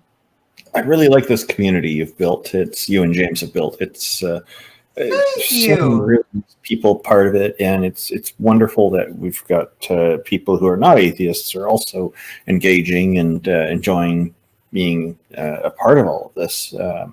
I think we've had a lot of really good discussions over the years. You're doing well. You're on the right track, I think, for what you're. Thank you so very much, Randolph. I really do hope that we are fostering kind of a community of, I guess, just skeptical people who want to rant, say what's on their mind, and really test their ideas out. While not, I guess, judging others. I am sending love out there. I am so excited I finally got the process done for... It's done? Yes. Well, the hardest part was creating all this stuff. There was so many weird problems trying to get the show finished. But now that it's done, I feel like I can do it over and over. I think I've also said this. We are going to be doing something new. I'm trying to be launching a few more shows, because I actually am eventually, after I get 2 more shows, I'm going to be netting Mark Reid down there. For a scam baiting show, but we have Impromptu Debate You has now been really successful. I've been loving that. Have had really good feedback. We're about to have, Mark, I don't know if you knew this, and I want to get your face for this. Did you know that Rebel absolutely turned your thing down? Was like, no, not taking a flat Earth debate. Oh, that's sad. Oh well, that's okay. I mean, it's his decision. Look, I'm not going to be a debate bro and go, oh no, it's his choice. But can I tell you? I'll be around, Amy. I'll be around if you ever want to take me on. That's right. The gloves will always be off. But Zelinki was interested, though. I was gonna say, Zelinki is it. So you lost an interlocutor, but you actually gained an interlocutor. For every door that closes, another opens, and exactly. Yeah. And so it looks like James is back, in close enough. Hello. Close enough. We are midnight ranting on atheism versus Christianity, which is better for society. It got spicy, but I think we actually had a lot of fun. Good night, Flum. Sending so much love. Thank you for joining the panel. And James, what is on your mind? Your final thoughts? I think we had a lot of good discussions. I missed a lot of it, unfortunately.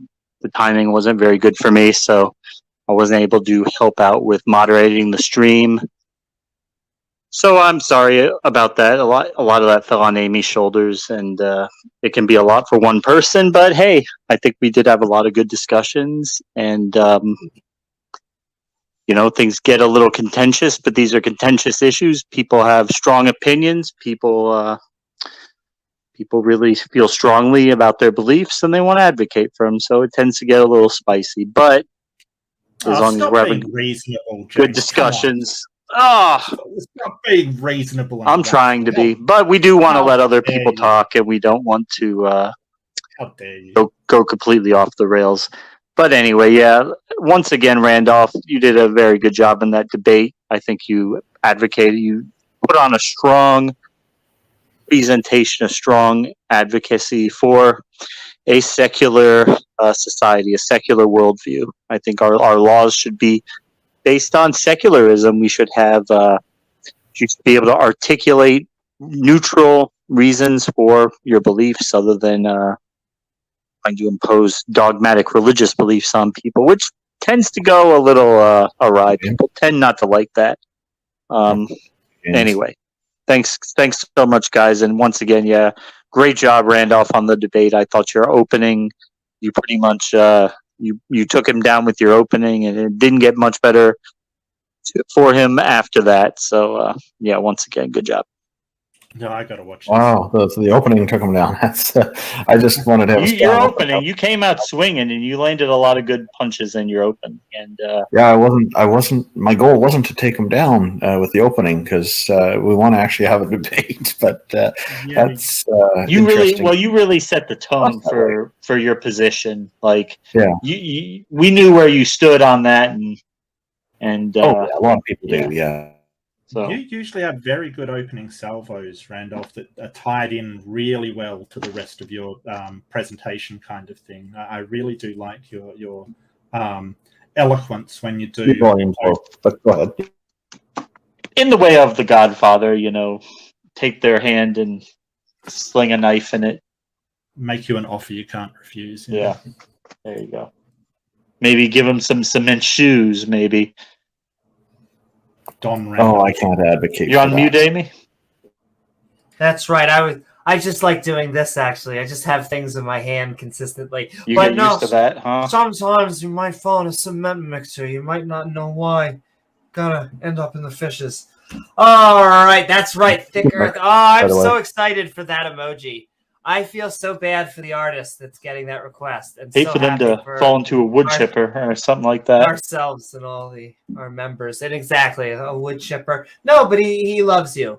But yes, I am going to... I normally don't do this, but because I didn't have an intro, I am going to have an actual outro. And then we're going to hand it over to our headliner. Because I normally like to be, at this point in the stream, I like to be basically moderator, Amy, and be very neutral. Put a bow on it. I can't help myself. I know, exactly. But I'll put a bow on it after Randolph. A round of drinks on Amy. Amy, I would like to say good night to you guys. Good night. And I just wanted to say one thing to Randolph. Like, I really wish that every atheist conducted himself the way that Randolph does, like with a lot of respect, and he gets his points across. And I really appreciate that. Like, I enjoy watching him in a debate, even if I disagree with him. I like that. It just makes the debate easier for the people to follow. So good job on that, Randolph. Oh, thank you so much. That really does mean a lot to me. I've been getting a few comments along those lines tonight, so it's great. I just feel like a lot of other debaters feel like they have to be on the offensive side, like, and be a little offensive, even using like language and stuff to get like to support their position. But I like the fact that you don't feel like you have to use bad language or something, or start yelling or whatever to get your point across. You just try to use rationale, and I love that. Even if I disagree with you, I say that, but I love that.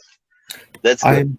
I appreciate that so much. There's a few people out there who've been saying for a couple of years now that they're going to try to figure out how to get me to say a swear word online. I've not used a single swear word. So that's awesome. That's awesome. I'll support you to stay that way. I really appreciate it. You can't trigger Randolph. That's impossible. He's not going to get triggered. Oh, there's a way, but I'm not going to tell people. But well, in the debating world, you can either be a Randolph or you can be a rant-off. Oh my! James, he hasn't seen my last debate on MDD yet. Well, I would also like to say that was a good debate. That was a very triggering debate. Trust me. It was maybe more fiery than the other debates I've been in. I definitely noticed that, and I was going for a bit more aggressive than usual. I think I'm still considered on the tame side as far as some of these debates go, because I've seen some people they're really bombastic and extremely aggressive, and they are entertaining. But I think our guest just now speaking has a good point. These debates, when people can have a more cordial tone, you can get a higher quality conversation, and that's really what I'm after. And so I'm glad that it comes across that way, because it also means that it's reflecting, hopefully, on the atheism demographic in a good way. Like, I don't consider myself a representative of all of atheism, nowhere close, but I am representative as myself as an atheist. And I'm one of billions of atheists in the world. I'm going to say billions because I think that's correct. And so I really greatly appreciate all the encouragement and the support. Thank you, everybody. You know what else it does, Randolph? It allows me to put the live on TV in my house and let the whole family watch it without feeling that I might be embarrassed at one point in front of my children because somebody's using swear words. Oh. Yeah, so your kids are probably already know all the words anyway. Be surprised. Well, Randolph, I just want to remind everyone that I've actually almost seen him Hulk out. There was almost a little bit too much cinnamon in his cocoa, and it was just no. I'm just teasing you. Somebody say Steve McRae. Hey. Amy, by the way, that's right. He's not even. Yeah, no, we don't. Amy, by the way, I said, Amy, before I leave, you did great on that flat Earth debate. Oh, thank you. That's something. I supported you on that one. I sent a lot of super chat questions, and I really supported your side on that. Well, can I tell you? So we can. Can I say something funny in that? Although Mark has lost the debate interlocutor on a flat Earth debate, I got randomly IM sending love to Benny if he's out there. That was like, there's two people that want to fight about flat Earth. Can they do it on your channel? And I was like, well, I guess, because sure, I want more people to come on here. But yeah, so there may actually be a flat Earth debate. We tend to attract the flirts. I don't know why. Yeah. Well, I just think it's so certain channels you go on.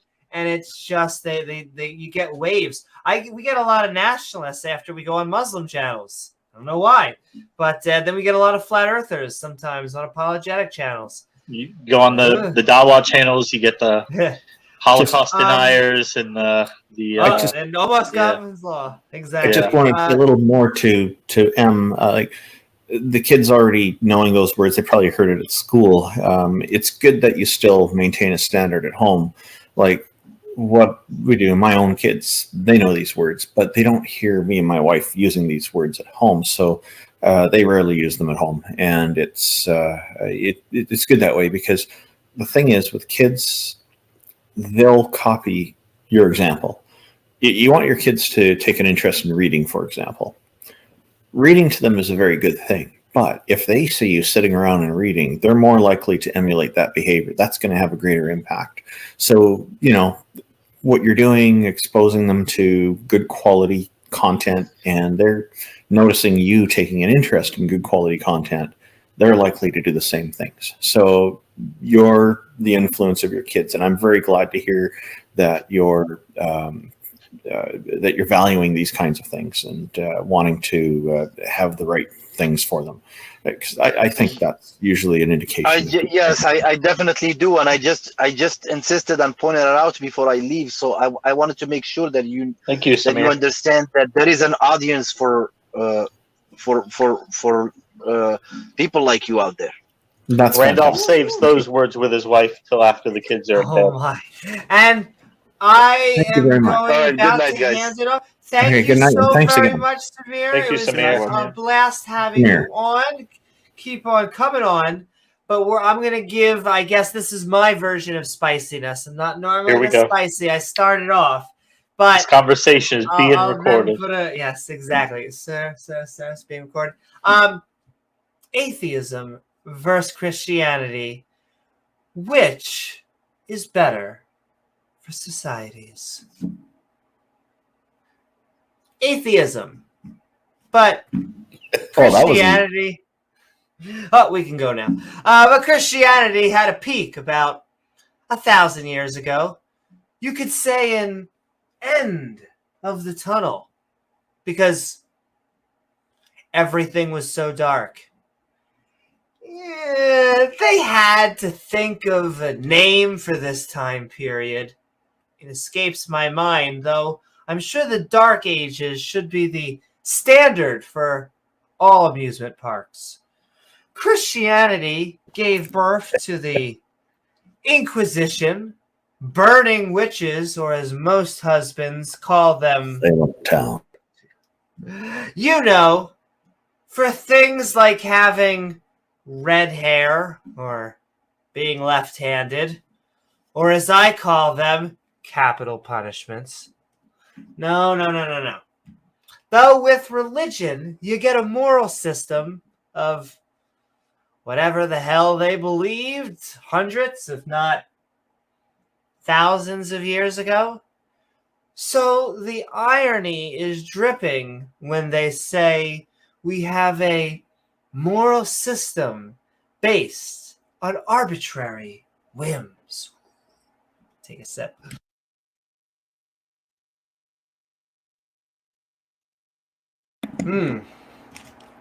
Salty sugar water.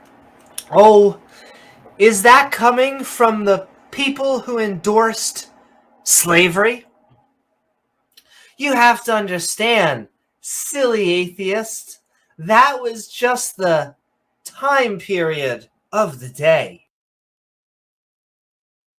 Our objective morality has changed.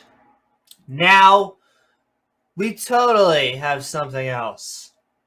You know, because a Jewish teacher was murdered in cold blood. Which part of this sounds moral? So when the two choices are put forward, atheism versus Christianity, which is better for societies? Well, if those are the two choices, then atheism, Christianity is not literally true, outdated, and now detrimental to society. Oftentimes, getting gay or transgender people hate in their direction because of holy texts, as does many conspiracy theorists like flat or young earthers. The anti-science movement almost all stems from versions of Abrahamic religions like Christianity. Anti-Big Bang, anti-evolution, somehow even anti-vaccine, all comes from a belief system with a base in this version of superstition. Antichrist? That too. You know what? I think I'll pass. Thank you. And all right. Like I said, don't normally get that spice. I normally come in spicy, and then I'm basically in mod mode by the end. That's mild. You didn't go too crazy. That's right. Sending love to all of our theist brothers and sisters, our atheist brothers and sisters. But I think we really need to bring on the man with a plan, the reason that we are here tonight, as well as, of course, James Kuhn, sending love to modern day The Godfather. The Godfather, as well as DebateCon. Tickets on sale now. But Randolf Richardson, we have been midnight ranting on atheism versus Christianity, which is better for society. Lovely to have you on, as always. But what do you got going on the internet, and what are your final thoughts? Well, thanks, James and Amy, and also a special thanks to James of Modern Day Debate. So many Jameses here. There's a James Wolfe in the audience, too. There's a lot of Jameses Yo, I always say there's the Jameses in my life. These are the Jameses. It's a good name. And so you highlighted a number of very important points, and I think I probably going to talk a little bit just about atheism in debates. The challenge that people have when they're trying to find some way to attack, go on the attack or the offensive against atheism, is that atheism is like the target that's not there. There really is nothing to it. Think about this. If somebody's going to attack color, what's color? It's a classification. It's not a position or anything. It's not it's not something tangible. It's just a fact of life that things have color. And there's lots of technical explanations about why, but that's separate from the matter. Atheism is the same kind of thing, because it just specifies, it classifies us as people who don't believe in deities. So when people try to attack it, they need to introduce complexity. And as soon as we take a position on it, then we open ourselves up to being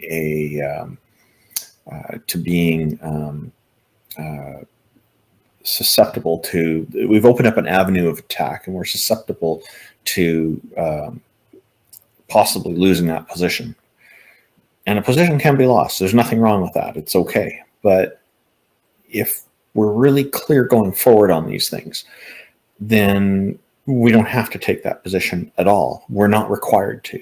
And that's a very important thing. And that's one of the inherent freedoms of being an atheist, is I don't have to take a position on whether I believe that a deity exists or doesn't exist. I can just leave it out there. I was born this way. Why should I have to change just because I have more knowledge? I don't have to. I have this liberty. This is my own personal liberty. Every atheist has this. Now, there are many atheists who do take a position on deities, and that's fine. That's also their freedom. But it's not necessary. And that is what makes atheism so great, is that we don't have to go through life with this burden that can add stress and anxiety to people, because we are completely free. This is what bothers those who aren't and expect everyone to conform to their standard. So they want so much for us to do this.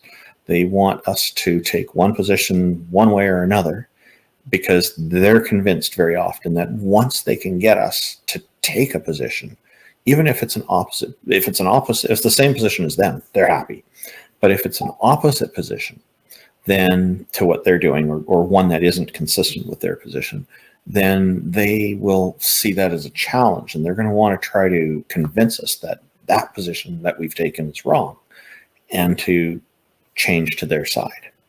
It's about conversion and whatnot. And, you know, we look at Pascal's Gambit, better known as Pascal's Wager, where they come up with this idea that you must play the odds, to which all kind of narrow down to through some kind of a sieve or something, to being where you have to believe in some god to play it safe.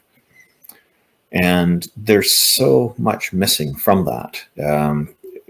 We look at a casino, you know, the safest way to do gambling, the purely no risk way to do it is to just not even enter into the casino in the first place, or at least not play the games. You keep all your money that way. You're definitely not going to lose any. That's the safest play. So when it comes to Pascal's Gambit, I suggest just not playing.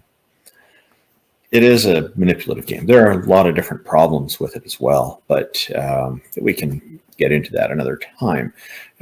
Or if you are curious, go to rationalwiki.org and look up Pascal's Wager or Pascal's Gambit, and they highlight the problems with it. And it's quite well laid out.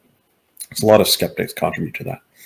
But I've gone off topic a little bit here with Pascal's Gambit. The main thing to remember is that when somebody tells you that you must take a position on something, or they try to control your answer to just being yes or no, you don't have to conform to that. Why give up your freedom? You didn't necessarily agree to that. Keep that freedom and maintain it, and tell them, look, I'm not going to conform to that. That's unreasonable. You always have that option of not accepting those terms. And it's an attempt at manipulation, and they'll often do this with propositional logic. It will get presented as something that is, if you're not accepting the proposition, then you must be taking the opposite position. Now that's a bifurcation or a false dichotomy or false dilemma. And the problem with that is it doesn't represent the propositional logic properly. Now, they'll talk about truth tables and they'll say you got two options, true or false.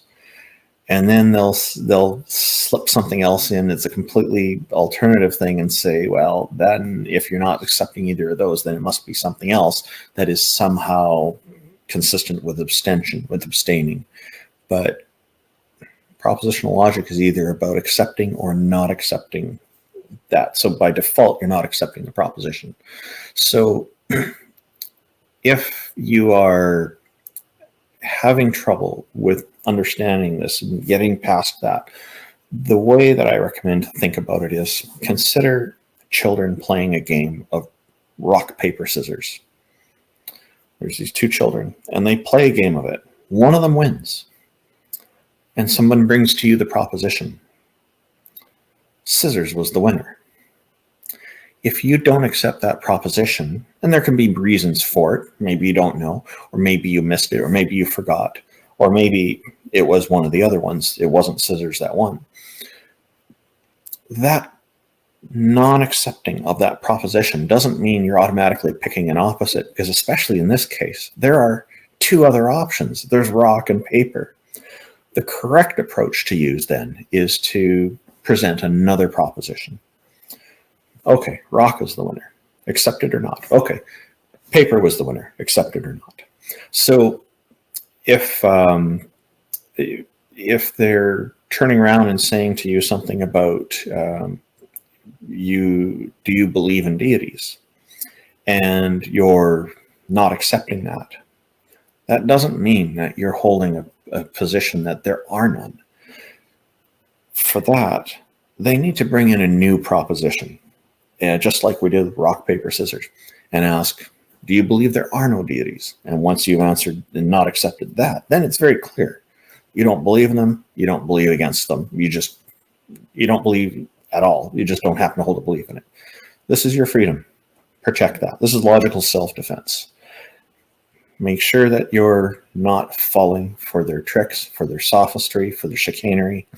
And be clear on this point, and it'll be a lot easier to get through these things and not fall into the hands of their attempts to manipulate you into limiting the scope of your options. Keep your options open, and it'll be a lot easier. And in the debate that I was in tonight, a number of people were pointing out that he was frustrated with me, and he even indicated he was frustrated at the end, near the end of the debate. I think he really wants me to take a position, and I don't take a position. It didn't really come up directly, but I kind of sensed a little bit that was partly what was going on. And he even mentioned at one point that all these other atheists he's talking to did this and this and this.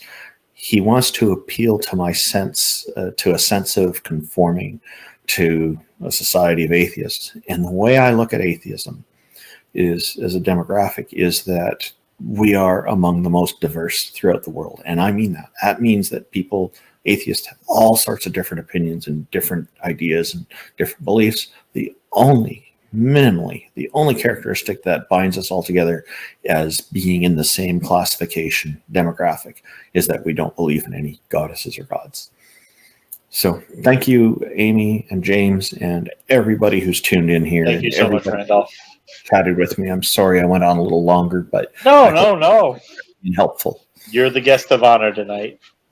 Oh, I feel very honored. Absolutely. It was lovely having you on, Randolph. And I just want to say that if you liked many of our panel members, we had, I'm going to shout out Danny's channel at the end because I know he's having an after show. But we I'll are post one going to send love out The circumcision to after show. Leophillius, to Mark Reid, to Randolph Richardson for being on with us. And you can find his channel at youtube.com/Randolph Richardson. That is with an OLF, no matter what spell correct tells you. And you can Google find says PH. Fortnite streams out there on the internet webs, which I am happy to be a part of. They have been a blast every time. And I'm going to do one final shill. There's a whole bunch of new shows that we are heading out there. But hey, Gizmo and myself have teamed up. And so All right. There are numerous ways that you can get content out there, even if you're not a content creator. That's right, Gizmo is ready to work alongside with you because we are looking to be producing content. In fact, you can go to tinyurl.com/launchapodcast. And so just like Peter out there, just like numerous different who's sending shout out to Peter, sending shout out to Gonna Go For It. Really, when I do that, I'm just ding ding. I'm sending a shout out to we all like Peter. Jesse Peterson. He's great out Jesse there. P. Leaderson show, yeah. Exactly. But yes, if you are a Patreon or channel member, you instantly get access to having time slots on our Talk Skeptic to Me. But also, if you are just looking to have your own podcast be launched, grow or monetized, your own please sodomy check session. That out. That's right. At tinyurl.launchapodcast. I'll also just send / the sodomy. regular figure link. That's right. / sodomy. And wow, speaking of amazingness, holy moly, for $10, Samir. Sorry, Amy, I just looked back and realized I took a whole 14 minutes of my plus 16. Oh, Samir, you don't need to feel bad about giving this. myself We a enjoyed $10. listening to you. You had a lot of interesting things to say. It was quite good. But thank you for supporting Amy. Exactly. It was lovely. And can I tell you, like, it is a guilty pleasure. I know sometimes the theists don't always like when atheists kind of like, what is it when they crash the party? However, the guilty little secret is like, the more theists join on an atheist or non-believer channel, the happier we all are. We just can't help ourselves. Because it's just boring when we're all just sitting there as cats agreeing with each other. If we can get a theist who is not a flat earther, that is a huge plus. No, I swear I almost offended P-Town. Like, it was an Adam Lore moment when I was like, you're team round Earth? Yes? Yes? It's like, yes. What fucking planet do I live on? A round one, right? Round. Just say round. I'm pretty sure you'll both agree. Another good guilty little pleasure is these cat alerts, right? Oh my, yes, we that is like your true. cat alerts, Randolph. We do like.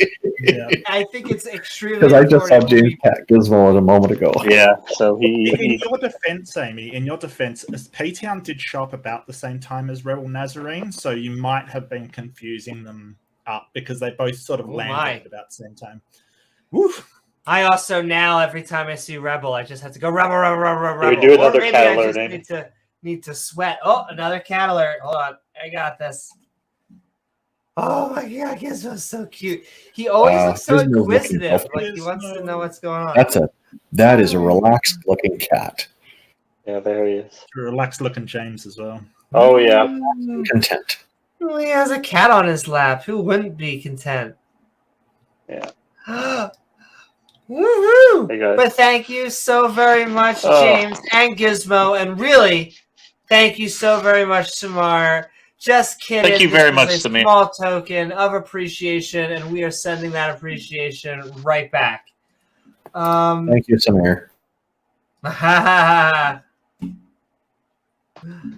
Sending love to James Wolfe. I think that's it. Just the fact that the episode of the Street Epistemology show is done. I'm just waiting for the timer. But now there's going to be hopefully a whole bunch more going to be hitting the street. And yeah, I think with that, I think I'm going to have to say I hope you all enjoyed this episode of Midnight Ranting. Atheism versus Christianity, which is better for society, where we threw a modern day debate inspired after party. BT Dubs, link for the debate is in the description below. Send love to James Coons. A funeral for theism. That's right, open casket, where we set some fun with Randolph. That's right, we had a Randolph versus Ken, Ami versus Ken.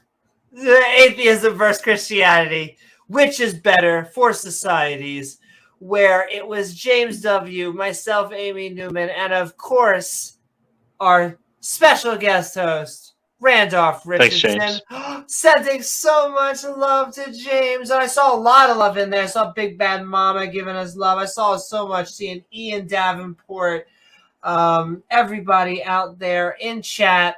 But also, I want to thank, well, everyone out there on the inner tubes in general. I can't even believe, once again, sending love, Flum. Thank you so very much. I can't believe that our 5G chips even sync up.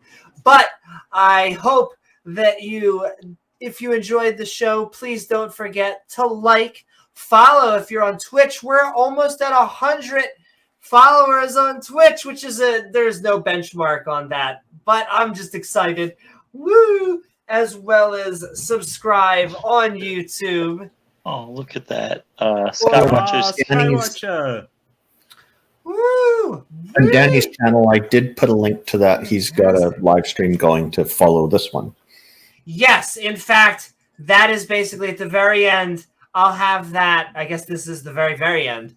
I wanted to link because he's basically having an after show, which is fantastic, which means the Discord is off the hook tonight as we're going everyone's going to go to Danny's. I think James and I are going to pass out. But so when that happens, we got to call these after show cascades. Yeah, we're gonna try and circle the world at one point and just have 24 hours continuously going. Yeah, exactly. Well, we're trying to prove you guys in Australia actually exist. I know it's tough. Nobody thinks Australians exist. They're just too ridiculous. There's easy proof for Australia. All you have to do is go Google image search and type upside down map. You'll see Australia there. It'll be very prominent. Easy to spot. You just have to Google NASA shills. It comes up right away. Flat Earth Aussie lost his pants. A kangaroo hopped off with him. Oh, that no, I don't want to recall that. Please, that didn't happen. It's not burnt into my memory forever. We got it on tape. I know you got it on tape. I wish it wasn't on tape. Oh, come on, James. Go easy on Mark. They have enough trouble. Now he's stuck down here. They have enough problems with the drop bears there. Come on. I'm still going to say the fact that there is a specific category of pantsless creationists. Yes. It just makes me happy. You send them over to New Zealand with Gavin. Honestly, they're trendsetters. If you think about it. But they have a pants shortage in New Zealand or something. I don't understand. Maybe. I don't know. Maybe it's something to do with the southern hemisphere and not wearing pants. I don't know what it is, but he tries to put them on. They just keep falling off. I mean. But also, I'm going to find the list of all the people to thank. You'll see. But also, I want to thank my guest host, James W., as well as my... Oh, I didn't actually... I missed. I was going to do the Phil talk. Hold on. I do want to thank my special guest host, Randolph Richardson. However, I do want to send out love. We normally have our after shows in the Discord, the link of which you can find in our description below at our Skeptic and Ranting Discord server, along with all of our fantastic channel members. as well as all of our wonderful Patreons that you can find right down there supporting as well. You can also hit that thank you, super thanks, and we'll send thanks as thanks afterwards. Or hey, why not leave a message after the video's done? We will be heading over to Phil Talk Videos, which is the link right down there after the show. Sending love to Danny, who, like I said, does part of the inspiration. Him and Skylar and T-Jump, many others have just been doing many Discord, TikTok, and Clubhouse. I remembered it this time, debates. But also, I want to thank my co-host, James W., as well as our special guest host, Randolf Richardson. Ding. As well. Ding, ding, Yeah, ding. yeah. As well as all of our guests, including Randolph, who was our headliner, but Beamsy and Nitty and P-Town and Sunflower and Leophillius. Go check out his 1,000 celebration. And Mark, go check out his 500 celebration. And Pat Lowinger, go check out his book coming soon. And Flum and Pseudo and Samar and Danny and all of the wonderful people out there making this stream so great. Our mods, the people in chat, and of course, viewers like you. And with that, you can help us support if you would like at patreon.com/Amy Newman. The best way to help us make even more fun shenanigans. I am Amy Newman. And with that, we'll see you all on the next episode of Skeptic Ball Z. Good night. Your donations keep Gavin hard at work down there with iron. Oh my, that's We're trying to raise- right, baby.